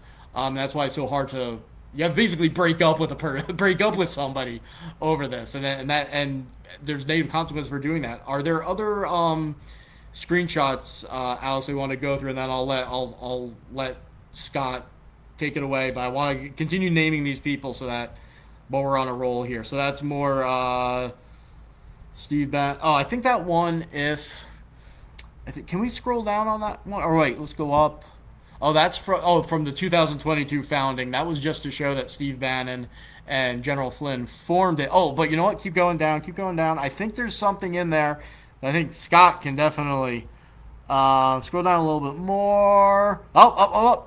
You see, the Great Awakening. What's the Great Awakening? Yeah, that was actually the name of Dugan's book, right? Yep. And QAnon used it a lot, right? Yes, it did. And that kind of goes into something else that I just, there were certainly ops that were run, and you've done an outstanding job of covering it and going into detail before I even got here. But there certainly were ops that were run on Catholics, where Catholics were the target, and we've covered a lot of that. But in the same way, there have been ops that have been run, that Flynn has run directly on Protestant evangelicals, and the biggest one is the Reawaken Tour.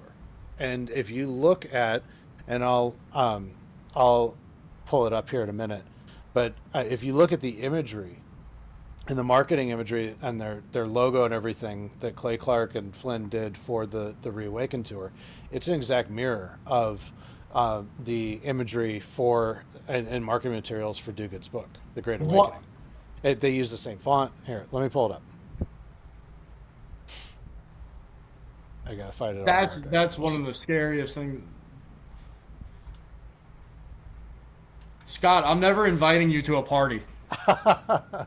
Because I like to think that I have a big shield with this. Like, I'm so desensitized. I'm in it. I've been in it all my whole life. I've been studying this since I was a child, literally a child. So you think nothing can affect me, and almost nothing ever does. And like 4 or 5 times already on this podcast, when I'm like, oh, I think I know all of the material. You come up and you smack me across the skull with a baseball bat, and I'm looking for medication to cope. My goodness, my gut. So this is a sample of the imagery there, and now go to the next one, which shows the book. And the parallels. It's like a very similar font. It's this Great Awakening versus the Great Reset. That was the title of the book. Go back to the other. The Great Awakening versus the Great Reawakening. And the re is added there versus the Great Reset. Do we know that the Dugan book came out first? Yeah, it did. Because it did. I don't have the date, but I know it was before then. So yeah, I vaguely recall seeing someone pointing this out, and I was like, for some reason, I guess maybe I just assumed, because it's so in your face, I wouldn't think they would actually do it. I think I assumed, I was like, oh, there's Dugan just like hijacking branding again. And so much of the Reawaken Tour was basically just kind of repackaging of even the same exact ideas that I read from Vigano's appearance on Steve Bannon on January 1st, 2017. This apocalyptic framing And that's what we see here. This friend enemy paradigm, which is classic Marxism, right? This dialect, just the whole thing is loaded with Hegelian dialectics, and that's that was the push, and they used the Reawaken tour especially, and this goes back to why I started looking at Flynn in the first place, was because of the operations that they were running on state Republican parties. And this was throughout the Reawaken tour, he's talking about local action, national impact. They're recruiting people, they're talking, and they have speakers that are talking about, you got to get involved in the Republican Party, pushing what they called the precinct strategy, which Bannon really was pushing hard as well. Jack Posobiec was really pushing that hard with them as well. And it was all an operation to take over the Republican Party. And what they wanted to do is they'd get these people into the party, into local parties. They had through the precinct strategy, they had created a nationwide network of gatekeepers. And these people were trained operatives on how to gatekeep and control. And they used Telegram and Signal systematically to bring people in and control the narrative. And to teach them, they teach them about like Robert's rules, but they teach it how to abuse Robert's rules in order to take over a convention. And the objective of all of it, they said, was to kick out all the rhinos. And this is what the idea that they started pushing is you got to kick out all the rhinos. But the gatekeepers would tell everybody who the rhinos were. And the people that they said were the rhinos in the establishment are all the people who are already in the party who know how to help get Republicans elected. Because the purpose of local and state parties, there's one purpose, really, and that is to get Republicans elected. And so, but this was all an operation to take over the Republican Party, and for multiple reasons, but ultimately to get rid of the people that they called the rhinos within the party, which is, we're talking about volunteer positions. I'm not talking about, there are some rhinos, there are some people that say that they're Republicans, but they're really not, and they get elected office, and they use that to grift and do what for their whatever their personal selfish schemes might be. There are some of those, just like I'm sure there are in the Democrat Party as well, but there seems to be more of them in the Republican Party. However, within the party itself, I'm talking about the party operatives who are delegates within the party. It is a thankless job. It's a volunteer position. It's not a position of power. The whole purpose of it is to get out there and knock on doors for candidates, to recruit candidates, and to help support candidates and financially and with our volunteer time. That is the purpose of the party. But that's not what they teach. They teach that this is about power and this is how we're going to save the country by getting out there and kicking out all the rhinos. And they did this they started February 9th, 2021, right after Biden was inaugurated. Everybody's licking their wounds, and because they had convinced us, the Q people and all these influencers, all these podcasters, they'd convinced us that somehow Biden was not actually going to take office. Trump was going to stay. Somehow the fraud was going to be proved. And Flynn even said on January 5th, he said, I guarantee you, and this is an important clip. I just want to point out that comment so people see it. Alex, okay, go on. Okay. Yes, that's a good point there. Catholics for Catholics boosting Fishback. So he guaranteed that that Trump was going to stay in office. Let me pull that up here just a second. And so right after that, as I'm looking for this, right after that, they start this precinct strategy. They start this recruiting. They say, so you've been sitting on the couch. You've just been waiting. Nothing could stop what can happen, or whatever. And whatever the acronym was for Q. So you've been grabbing your popcorn, whatever you've been doing, just sitting back and trusting the plan.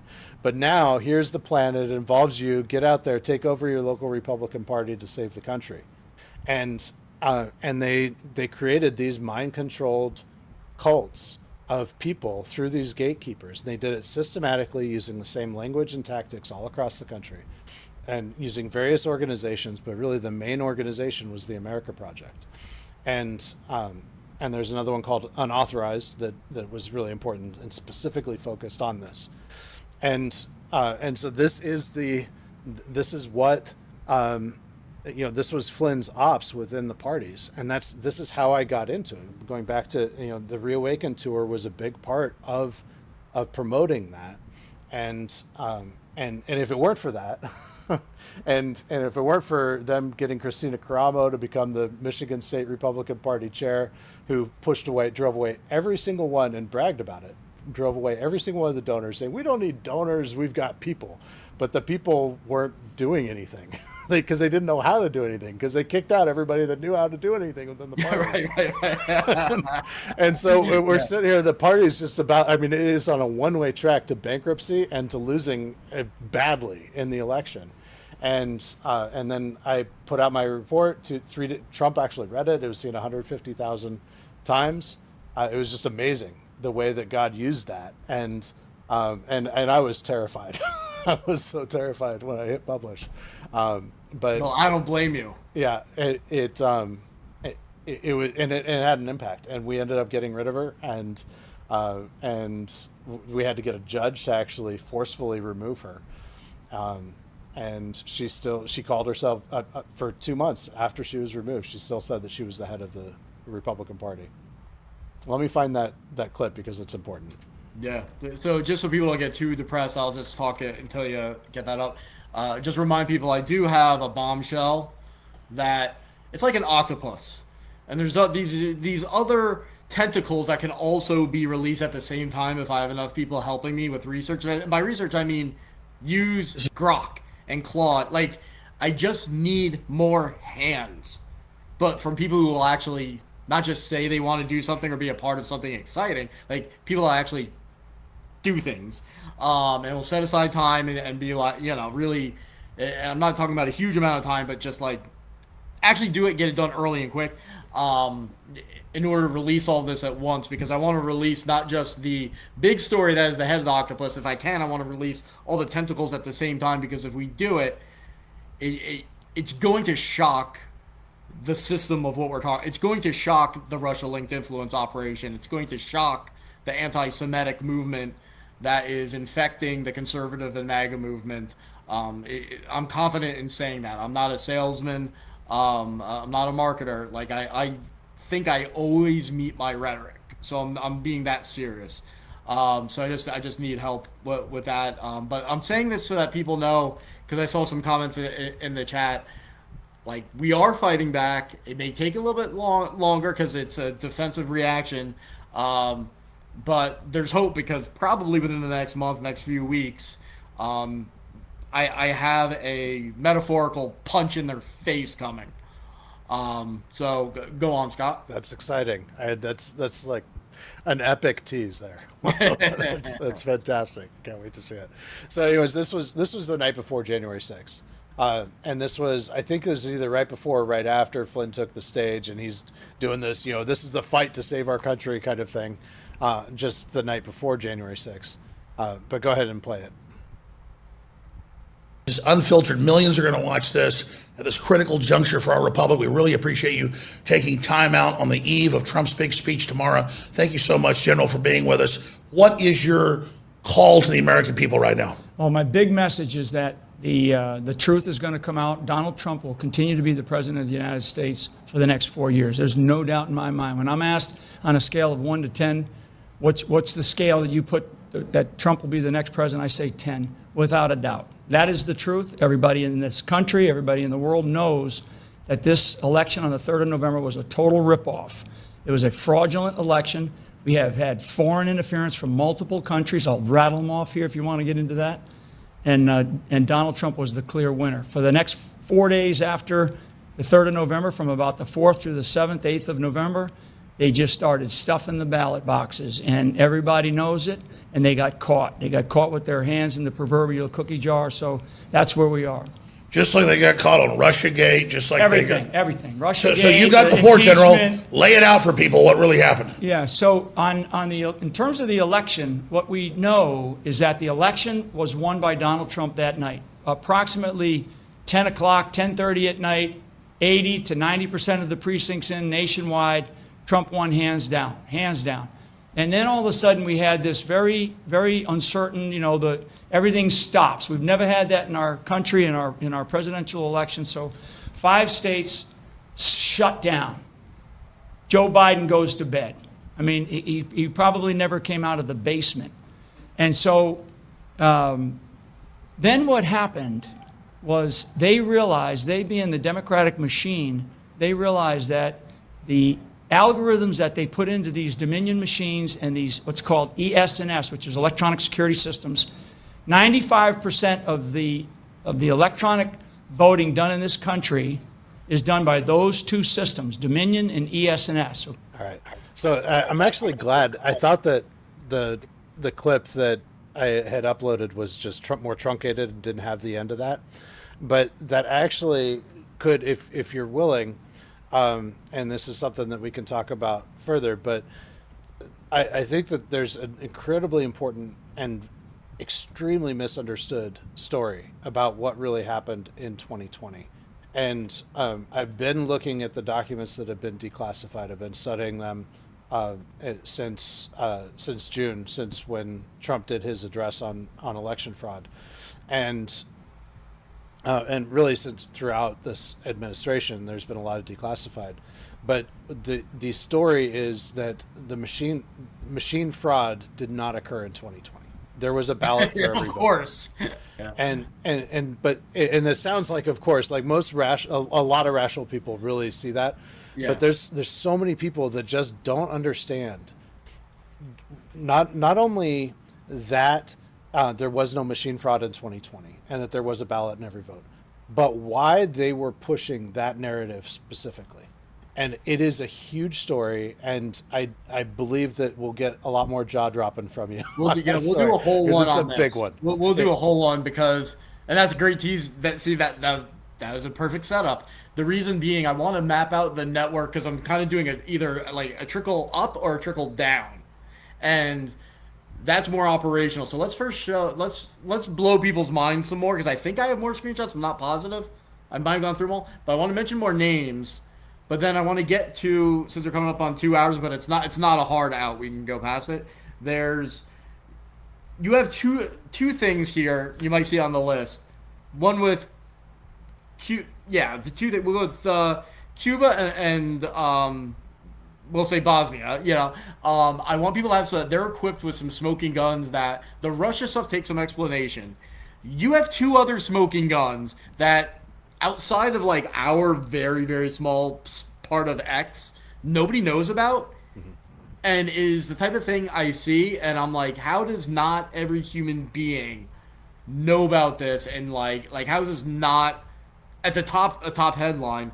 So let's first see it. Alex, are there any more screenshots? Do I have any more names I need to drop, or do we get through them all? From the Catholic for Catholics. We got through all the Catholic. We got through them all. Okay, good. Yeah, all right. yeah. Scott, and I don't want to mess up your flow. I know you have a very good logical way of going about things. Would it fit your plan if we went to those 2 things I mentioned? Or honestly, Ryan, my plan is just to go with your flow, and this is your show, and just and see where it goes. So, like, a lot of what I've said, I didn't even plan to say. So, okay, awesome. Yeah, no, this is going phenomenally well. It's been fun. It's been great. And honestly, I was super tired because of I've been really just running around like a maniac, and now I'm wide awake, and that's hard to do. But I want to just address 2 things people said. Is Alex Jones part of this? Oh, yes. I have. In fact, he's the one that got me started in all this because I was 11 or 12. It was 2000, 2001. It was before 9/11. I was studying this stuff, actually specifically Russia, before I even got into the Islamic and Middle East stuff that most people know me from. And I was very open-minded because I had my parents were not into politics. I had nothing, so I was like no foundation. So I was on the internet just reading anything and everything without any filter and just kind of going through it all. And so I would end up on the new InfoWars website that I just formed because they had daily headlines, and so I could use it when I'd write chronology. So I was trying to understand things. It was very, very useful, but I did notice some sensationalism. You don't have to be past the age of 11 or 12 to pick up on that. But then I started, at that age, actually reading Pravda every day, like going to English language on the internet, going to there are like 3 main Russian websites I went to every day. And I started noticing that they were copy and pasted over onto InfoWars. There's more recent documentation of this from like 2013. I saw it. I'm telling you, I saw it before 9/11 back then. I remember being like, wait, what was this about? And that was like a formative moment in my life. The other big one being like 2010, when I was still doing the same thing, going to Russian state media sites, and I saw them almost overnight align to start acting like Tea Party conservatives. It was right after Glenn Beck gave that big speech in the rallies. And they were kind of creeping in that area, but then all of a sudden there was just this boom across the board alignment, and in the center, and it was Pravda. There was an article praising Sarah Palin, and I'm like, what? Because they were far left before was the model. I'm like, you just were saying she's like her and McCain or the devil. What is this? Those are like two key moments. So that like now we are in 2026, it's coming around. So there's. It just hits me on such a deep level. And it makes me feel so convicted that I feel like I know I'm supposed to be doing this, to have that experience as a kid and see it all just come back around like this. People were asking what they can do. There is a post I made on X. I saw that with, I'm sorry I forgot your name, Fight Sport Talk, but I know it. I just forget it at the moment. And Mackenzie. There's things beyond research. There's all sorts of logistical things, like just helping contact media. There's just so many things that you wouldn't even think that I just need help with in order that are going to make a real tangible difference. It's so true that every person can do something just really, really powerful if you just give them the opportunity. And I want to give everybody the opportunity who feels called to do something about this to have the opportunity, because God made it so everybody can have an impact, just figuring out how. And the jack of all trades is in many ways more valuable than the specialist. The specialist is nothing without the jack of all trades. So I want people to understand that, how valuable you all are if you're tuning into this, if you care about it and you want to make a difference, no matter what your position is.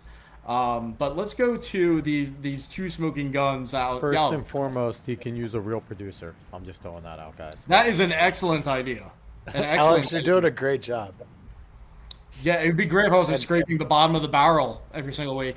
But yeah. No, Alex is the man. Again, Questacast, those just turning in, subscribe to his podcast. He makes this all happen. He made this happen to begin with. The first podcast I ever did would not have happened without Alex. So he is an answer to prayer, and he has pushed me to do this and to stay consistent. Without him, this wouldn't be happening. And so you guys can reach out on... Ryan's nice way of saying I bullied him for days on end through text saying, do a podcast. And he was like, I don't know if I want to do this. And I was like, well, you're doing a podcast. And I quite literally set up all this stuff in the StreamYard. And I was like, and it was like, what are we doing Thursday? And he's like, okay, cool. So, yeah, no, that's his nice way of just saying I'm a bully. But we'll pull up what you got. Yeah. And you guys can reach out to me on X or email. I think my personal website's working. I'm not sure, but you can reach out to us, and I'll figure out what do I need. Go to X. I have a post where I list the different things people can do. But honestly, if you're just a people person and a good organizer, like this stuff is complicated that we went through, even though Scott helped us boil it down and make it powerful. If you have the ability to do that, to organize a lot of data and enjoy reading it and organizing it and putting a logical fashion, that alone helps me, because I have dozens of messages coming in every single day from people that want to help, but they do it by drips and drabs. And by the end of the day, each person gives me 60 different things. It becomes a problem. So go ahead, Scott, take it away. Yeah. So, and this is actually the single strongest argument by far about that Mike Flynn is working against America's interests, is that he is a paid foreign agent of, and it's not this slide. I'm not sure if you have it prepared or not. Is this a? That's one of them. Is that? That's yeah, this is one of them. So Mike Flynn, I could bring up some images of. Am I going to get sued for this, Scott? No, because it's factual. He is a registered foreign agent of the Republika Srpska. And his engagement with them just ended, but he was paid $700,000 in cash plus another $167,000 in kind, And Republika Srpska is within Bosnia, like you said. It's headed by Milorad Dodik. Milorad Dodik is the closest and strongest, most vocal ally of Putin in the Balkans. And so they hired Flynn in part to get sanctions lifted because the U.S. had sanctions against Milorad Dodik and the Republika Srpska. And as soon as that happened, as soon as those sanctions were lifted, a brand new company that was started by Joe Flynn, Mike's brother, and Jesse Banal, who's one of Flynn's attorneys, his closest attorney. They started this company, and they got like lightning fast tracked. They got within 3 months a contract, a $1.8 billion contract to build a gas pipeline in the Balkans. And Flynn did a series of interviews and events with Milorad Dodik. I sent pictures beforehand, but I can find some of those here real quick. Sure. Now, did Flynn or his brother deny this about being an agent for communist Cuba? No. They didn't report. Oh, they didn't. Oh no. So Flynn is not an agent of communist Cuba, but his closest, perhaps his closest business partner, one of them, right up there with Patrick Byrne. His name is Vic Meller. He owns a property called the Hollow in Sarasota County where Flynn lives. This kind of the Flynn Network physical meetup place. It's an event location in Sarasota County. And he also calls himself repeatedly. Vic Miller refers to himself as Mike Flynn's chief of staff. He's running for Congress in Rhode Island right now, even though he's lived for 30 years in Florida. And he registered just in June of this year. He registered as a foreign agent of Cuba. And not only did he register as a foreign agent of Cuba, but he filed supplemental materials with FARA that show and FARA is the Foreign Agents Registration Act. And so anybody that's paid by a foreign country to be an agent for that country, by law, is required to register with FARA. And so Vic Meller registered with FARA as a foreign agent of Cuba. He met 7 times. He went for 10 days to Cuba, and he met with Raul Castro's grandson. Had dinner with him 7 days in a row. He filed these supplemental materials that are all about how to run. It's like an instructional guide for Cuban agents on how to run psychological operations to support and defend the image of Cuba in the United States. And that's what he filed. And Vic Miller says that he did this just so that he could create business opportunities for the people of Rhode Island. But the thing is that this is a deep blue district that he's running in. He's most likely not going to win the primary. And not only that, if he did win the primary, he had 0 chance at all to beat the Democrat incumbent. And there's a whole lot more to that I've exposed. I mean, he keeps digging himself deeper and deeper. He's contributed $2.9 million between personal loans and contributions Vic Miller has to his congressional campaign. But when you run for the U.S. House, every candidate is required to file a personal financial disclosure with the House Ethics Committee. And in his disclosure, his net worth is $1.4 million. So how is he, where did this money come from? Like, it's just not, like, there's some serious problems. Not only that, on his FARA filings, he says that he lists his home address as being in Florida. And this is in June of this year, long after he declared that he's running for Congress in Rhode Island. And he's running from Rhode Island from a furnished rental luxury home that he rented 1 month before the residency filing deadline. And he also, on that FARA registration, he did list the Rhode Island address as his business address. So it's not like he says, well, it was just a mistake. But it wasn't just a mistake like, oh, I forgot to list my Rhode Island address, because he listed it there as his business address, but he said that his residence address is in Florida. So he's got a lot of potential problems ahead of him. And now we're talking about, just to be clear, this is partially for short clipping. Yes. The person you're talking about, it was not Flynn, it was Vic who, Miller. and what is he trying to do? Vic Miller, who is, he describes himself as Mike Flynn's chief of staff, and so he's called himself as chief of staff many times. The only thing that Flynn has denied about this whole story, everything that I've told you, is Laura Loomer reposted a post that I did on X that described this. His response was, he's not my chief of staff. But then I cut together a video of Vic Miller saying, while he's on the campaign trail over the last year, about a half a dozen times, that he was Mike Flynn's chief of staff. So according to his own words, and he's undeniably close.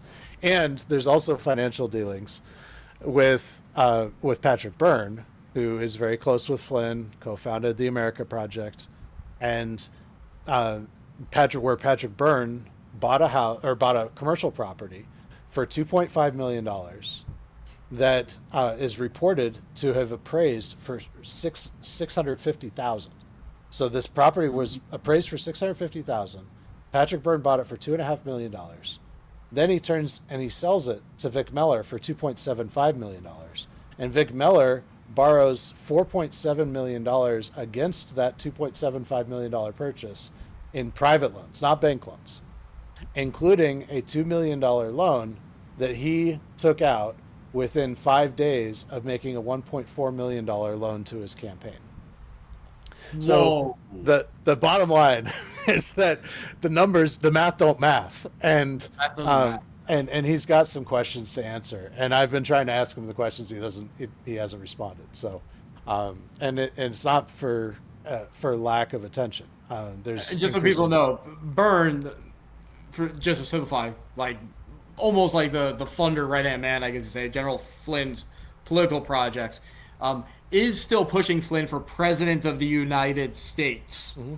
So that's still the people around Flynn who would not do this unless Flynn liked it are still trying to raise support for Flynn to become president of the United States. Well, I know that, Scott, you think he's not going to run. I don't know. You know him far better than I do. Well, I don't know. He's in Iowa this week, at the Iowa State Fair. He's just there. He was just there recently. Yeah. He's actually just there. Running. Yeah, a few days ago. So, in the parade there, holding his American flags. So, and Patrick Byrne, by the way, since we're talking about Russia, Patrick Byrne had an affair. He says at the bequest of Comey and Brennan, he had an affair with Maria Butina, who was a convicted Russian spy. No way! You didn't know that? No he had an affair with Maria Butina, convicted Russian spy. And after she got out of prison and got back to Russia, he gave her over $1 million to help her land on her feet and basically funded her campaign to run for the Duma. So now she's on the Russian Duma. Guys, all right.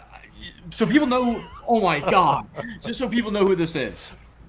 She infiltrated the conservative Republican movement as part of like trying to be pro-gun rights in Russia, and was operating under the direction of a Russian official. It was like a big thing in 2018.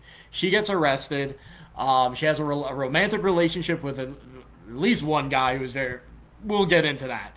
But the bottom line is she's an influence operative, gets arrested. She gets prosecuted, and then she's deported as part of a prisoner exchange. She goes to Russia. Apparently the relationship, from what Scott is saying, continues with Patrick Byrne, and that's not even the guy I was referring to that she had a relationship with. And so she runs for office, to the extent you run for office in Russia. And Scott, maybe you know what she's doing now, what her main focus is? I said it on an earlier podcast. Most people don't know this.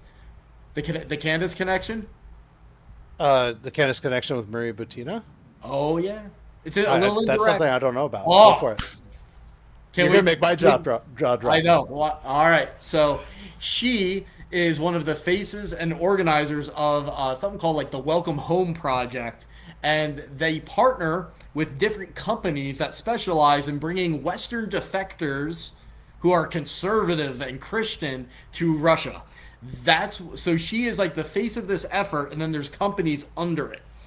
And when Candace went to Russia for her family vacation that I blew up, thanks to my two colleagues, Eye Patch Man and Restitutor, and my own research, of less consequence to theirs. They really helped me with that one.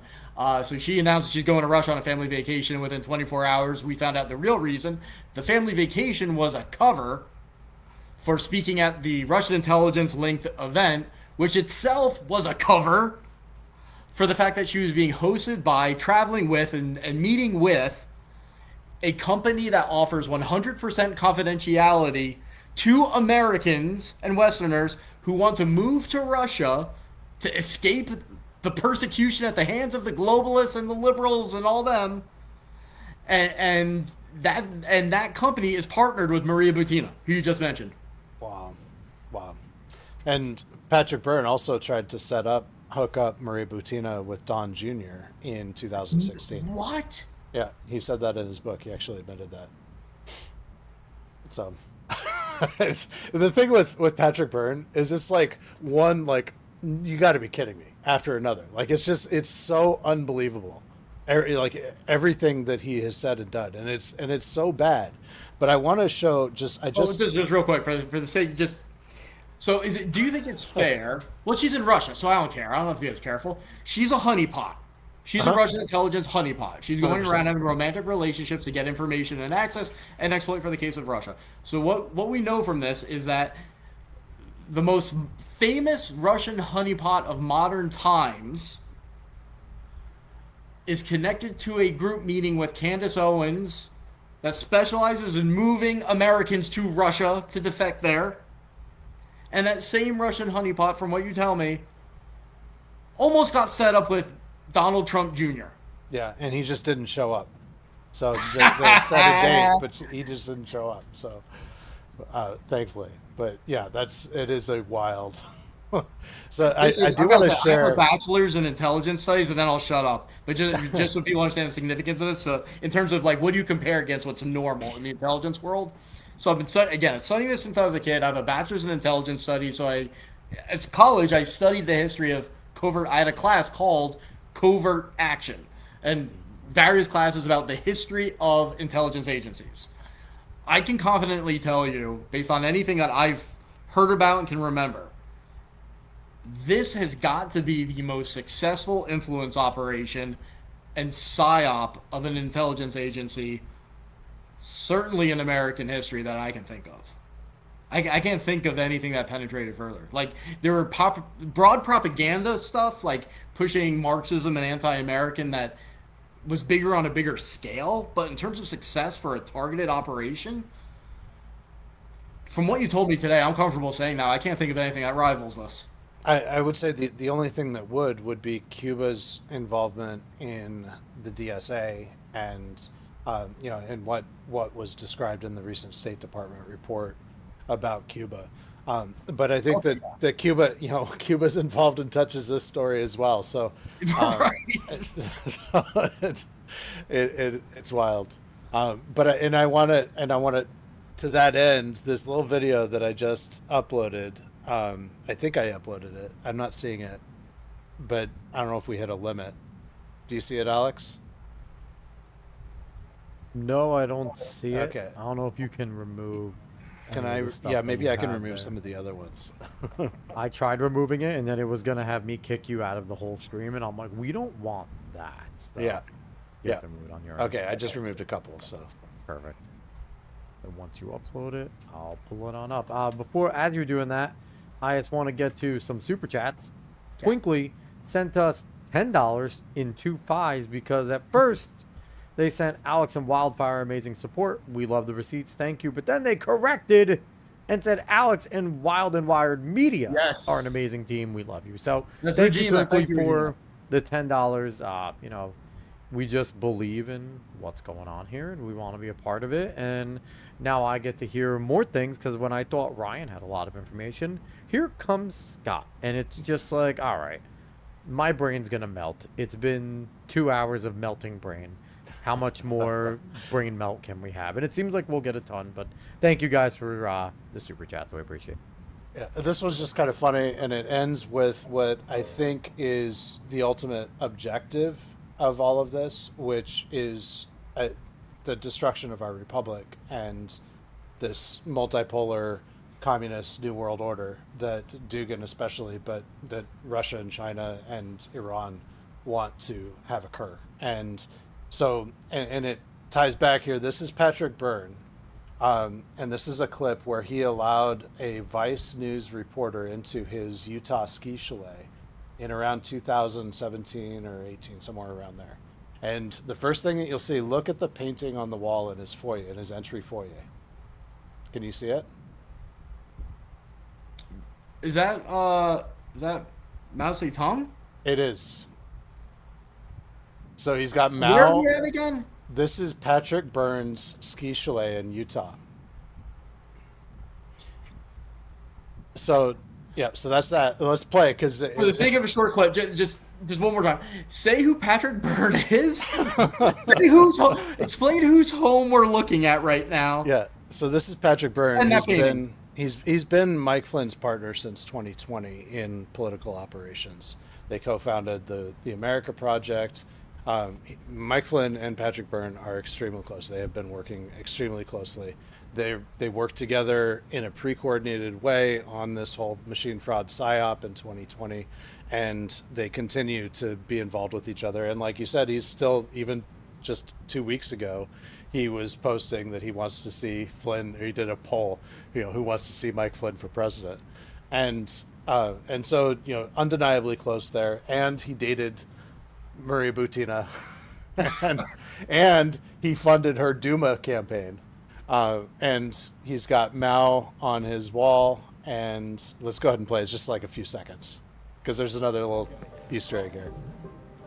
Byrne lives alone in a 3-story concrete ski chalet.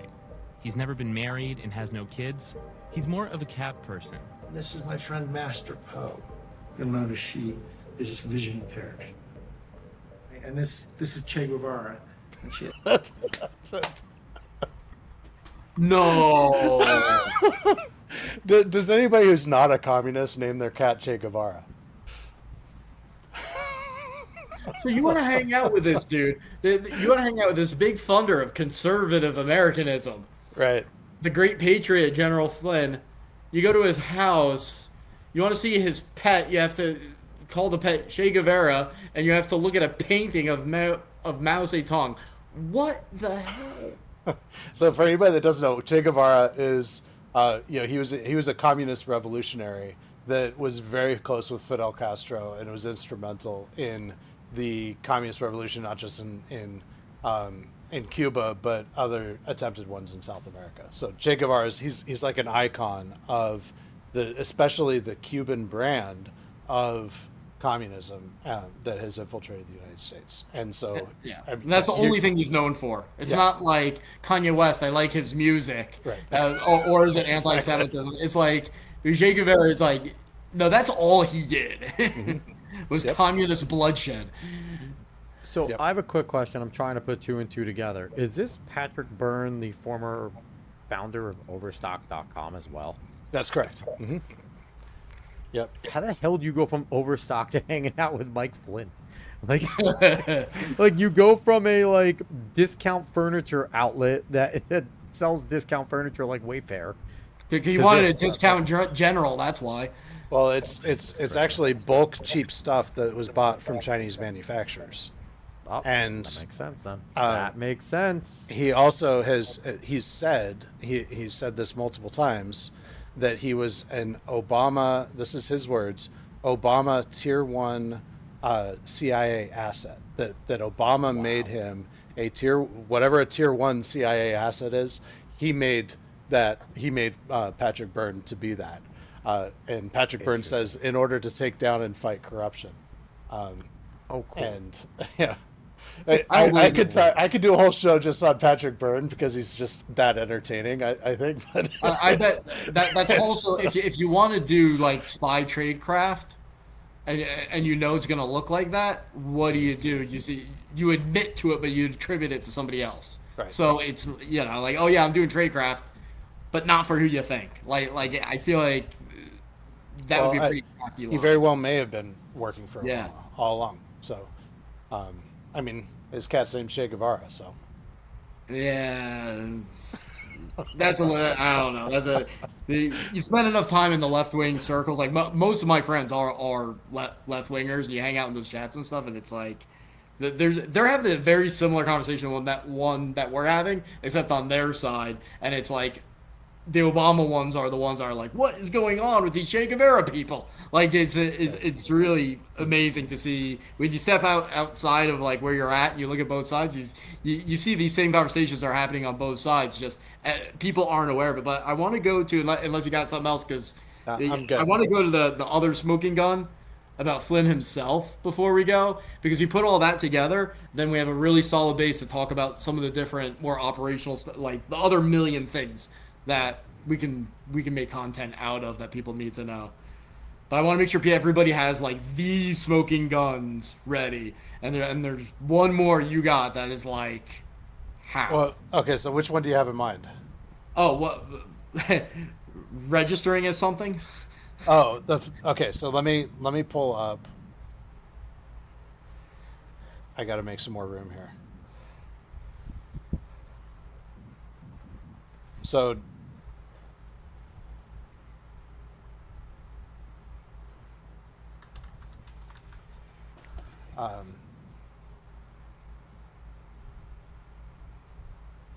looks like I can only do one at a time.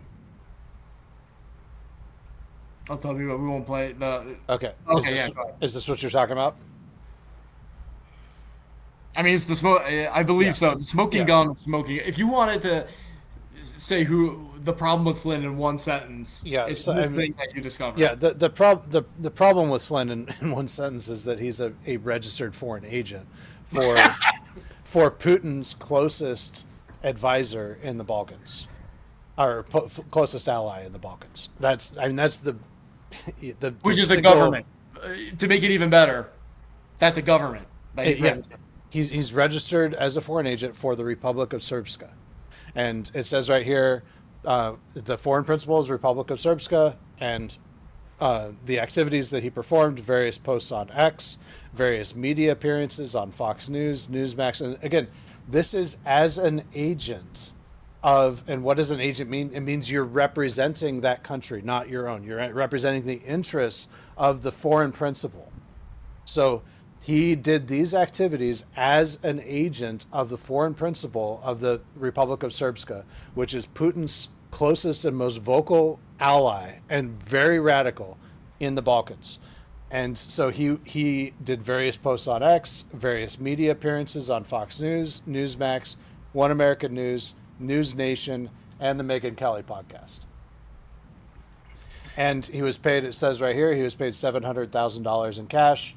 And later on in the report, that he, and this is his own filing, this is his words, he signed his name to this, that he also got paid about $167,000, I think it was, in kind, for a couple different trips that he went on. And this includes this Bancha Lukic event with Laura Logan, where Laura Logan went out there with Mike Flynn to Bosnia, and they did this event together. So, he was representing Putin's strongest ally, and as we can go into as much detail as you want, but at the same time, during this time, he was in. Milorad Dodik actually went to Moscow. They had their big, their version of the 4th of July. I think it was in May. And it's this big celebration thing, big parade. Milorad Dodik went there for that. And on that day, Putin gave like a 3 or 4 minute speech about Milorad Dodik, how important his alliance is with Serbia, and how important that relationship is. They got all these pictures taken together. So it's not just like me saying that this is Putin's strongest ally in the Balkans. This is it's not even a controversial thing to say. Yeah. And this is who Flynn was working for. And then his right-hand man, who calls himself Flynn's chief of staff, who's been at Flynn's just at his side throughout the Reawaken tour, throughout from 2020 all the way on. And he is a registered foreign agent of Cuba. This is nuts. And the fact that people talk about Flynn running for president while he's, first of all, a registered foreign agent at all. Like that, like being involved in politics and handling donations going back and forth and being part of political infrastructure and a registered foreign agent is something that, even if you're pro-Israel, pro-UK, like I don't care what, like a registered foreign agent on the payroll of especially a foreign government being involved in politics and handling money and infrastructure and influence operations is very bothersome to me. You add to that what you just said, being paid this huge sum of money, by the way, to represent one of Putin's closest allies, most blatant allies, and then the guy who is described as your chief of staff is a registered foreign agent for communist Cuba. And then this other guy in your circle, you go to his house, and his cat is named Che Guevara, and he has a painting on the wall of Mao Zedong. This is absurd. And it's actually really damn insulting. Like, if you're going to run an influence operation like this, and you're going to engage in treason like this, at least respect my intellect enough to not show it in front of my face a million times over and do the most overt things possible. At least put a little bit of effort into your craft. But, who can blame them? I mean, they're doing all this, and you're reporting on it, and no offense, not that many people know about it compared to, like, it's not in the New York Times. You have a pretty big audience, definitely a very enthusiastic audience on X. But it's not like, you're not, there's no modern Michael Jackson, you know what I mean? Well, yeah, neither am I.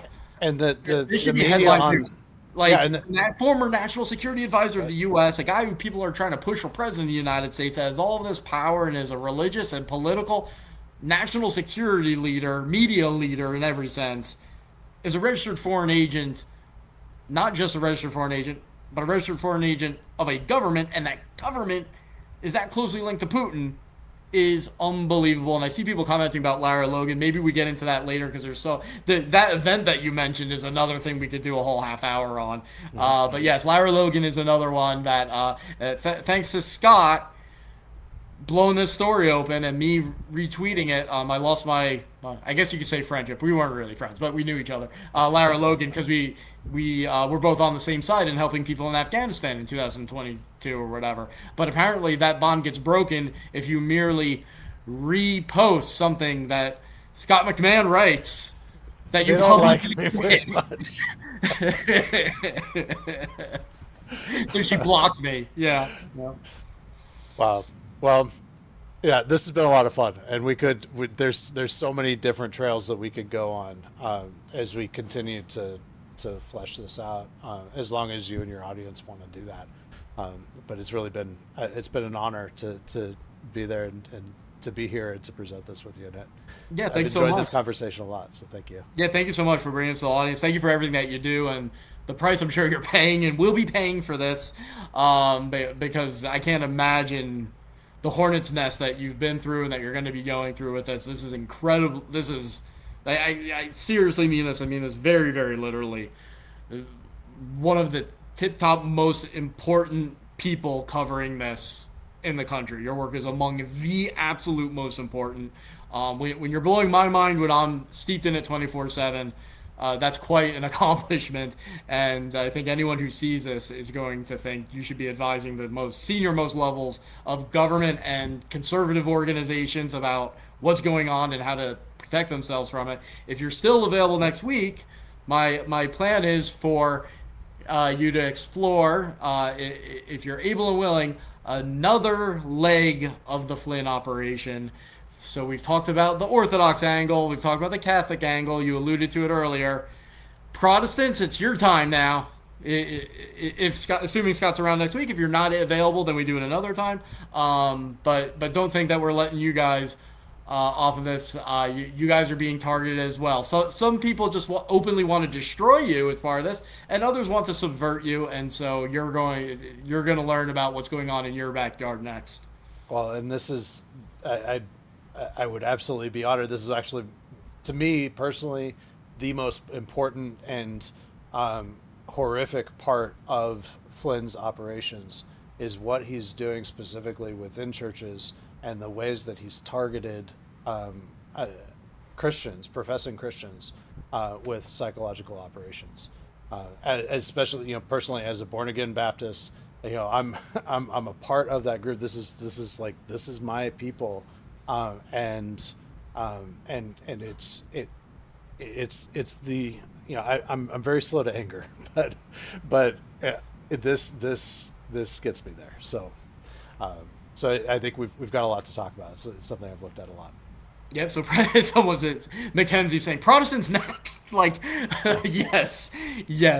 And if we learned anything today, is that when Scott says something is bad or alarming, that's just because there's no word in the dictionary he's aware of to use that is several layers above that. So if this is what is shocking when it comes to Catholics, I can't imagine what Scott has in store for us. Next week when we talk about Protestants.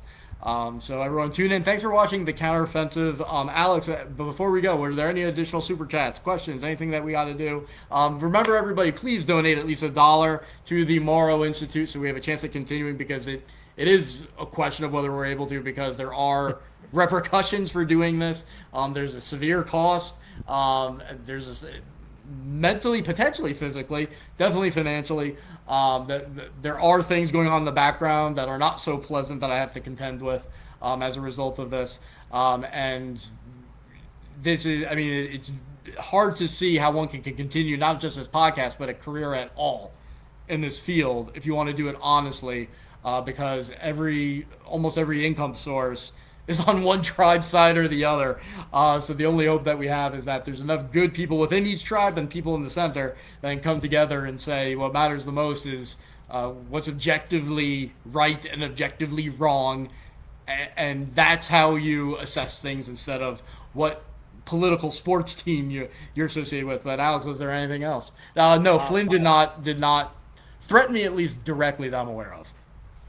Not yet. But we just want to thank the chat. We have no more supers and, the questions. It was a lot of just mind-blowing today. Like, people were just like, what? Oh, my God, Scott. Like, honestly, I feel like if you guys ever combine to just do, like, a permanent show, you would just, like, melt people's brains. I don't know if we can allow you guys to ever do a permanent show. Like, Scott is only allowed to be a guest, and then he has to, like, go away for 6 months. Because I don't know if people can... Let people recover a little bit. It's rare that I see Ryan, like, be at a loss of words. Maybe he is more often when he's doing his research behind the scenes or talking with people about that. But, like, in the show, like, everyone that's watched and been a part of the Moron Mafia, it understands, and like he's always in command. He's giving the information that is blowing all of our minds. To have you come on here, Scott, and have Ryan be like, wait, what? Like, it's Ryan got a glimpse of what we go through every single week with him. So Scott, thank you so much. The chat has been bumping. We appreciate all that. And thank you for anyone, Twinkly sent a few super chats. We appreciate that. And Scott, thank you for coming on. Scott, your Twitter account, how do people contact you? Substack? Yes. How do people support you? All of it. Thank you. Yeah, my Substack is biggertruthmedia.com. That's biggertruthmedia.com. And you can subscribe. I am actually going to be launching my relaunching my podcast. I had a podcast for about a year and a half, and then I paused when I became I got elected as county commissioner, and so I just had kind of too many things on my plate, but I'm ready to start filling that in, and got similar things. It's not all the same, and we're going to be launching next week talking about libertarians and the history of libertarians, and especially the Hoppians. And so there's a little teaser there, and it's very much related to all of this. Then my Twitter is @BiggerTruth. So. And that's where I'm most active. So I'm very accessible there, and I'd love to hear from anyone. All right. Thanks, everyone. Thanks for tuning in to the Counteroffensive. And we will talk to you guys all next week, where hopefully if nothing comes up in Scott's life, he will ruin my night yet again by exposing the Russian influence operation through General Flynn targeting the Protestants in America. So thanks for tuning into the Counteroffensive, everybody. We'll see you next week.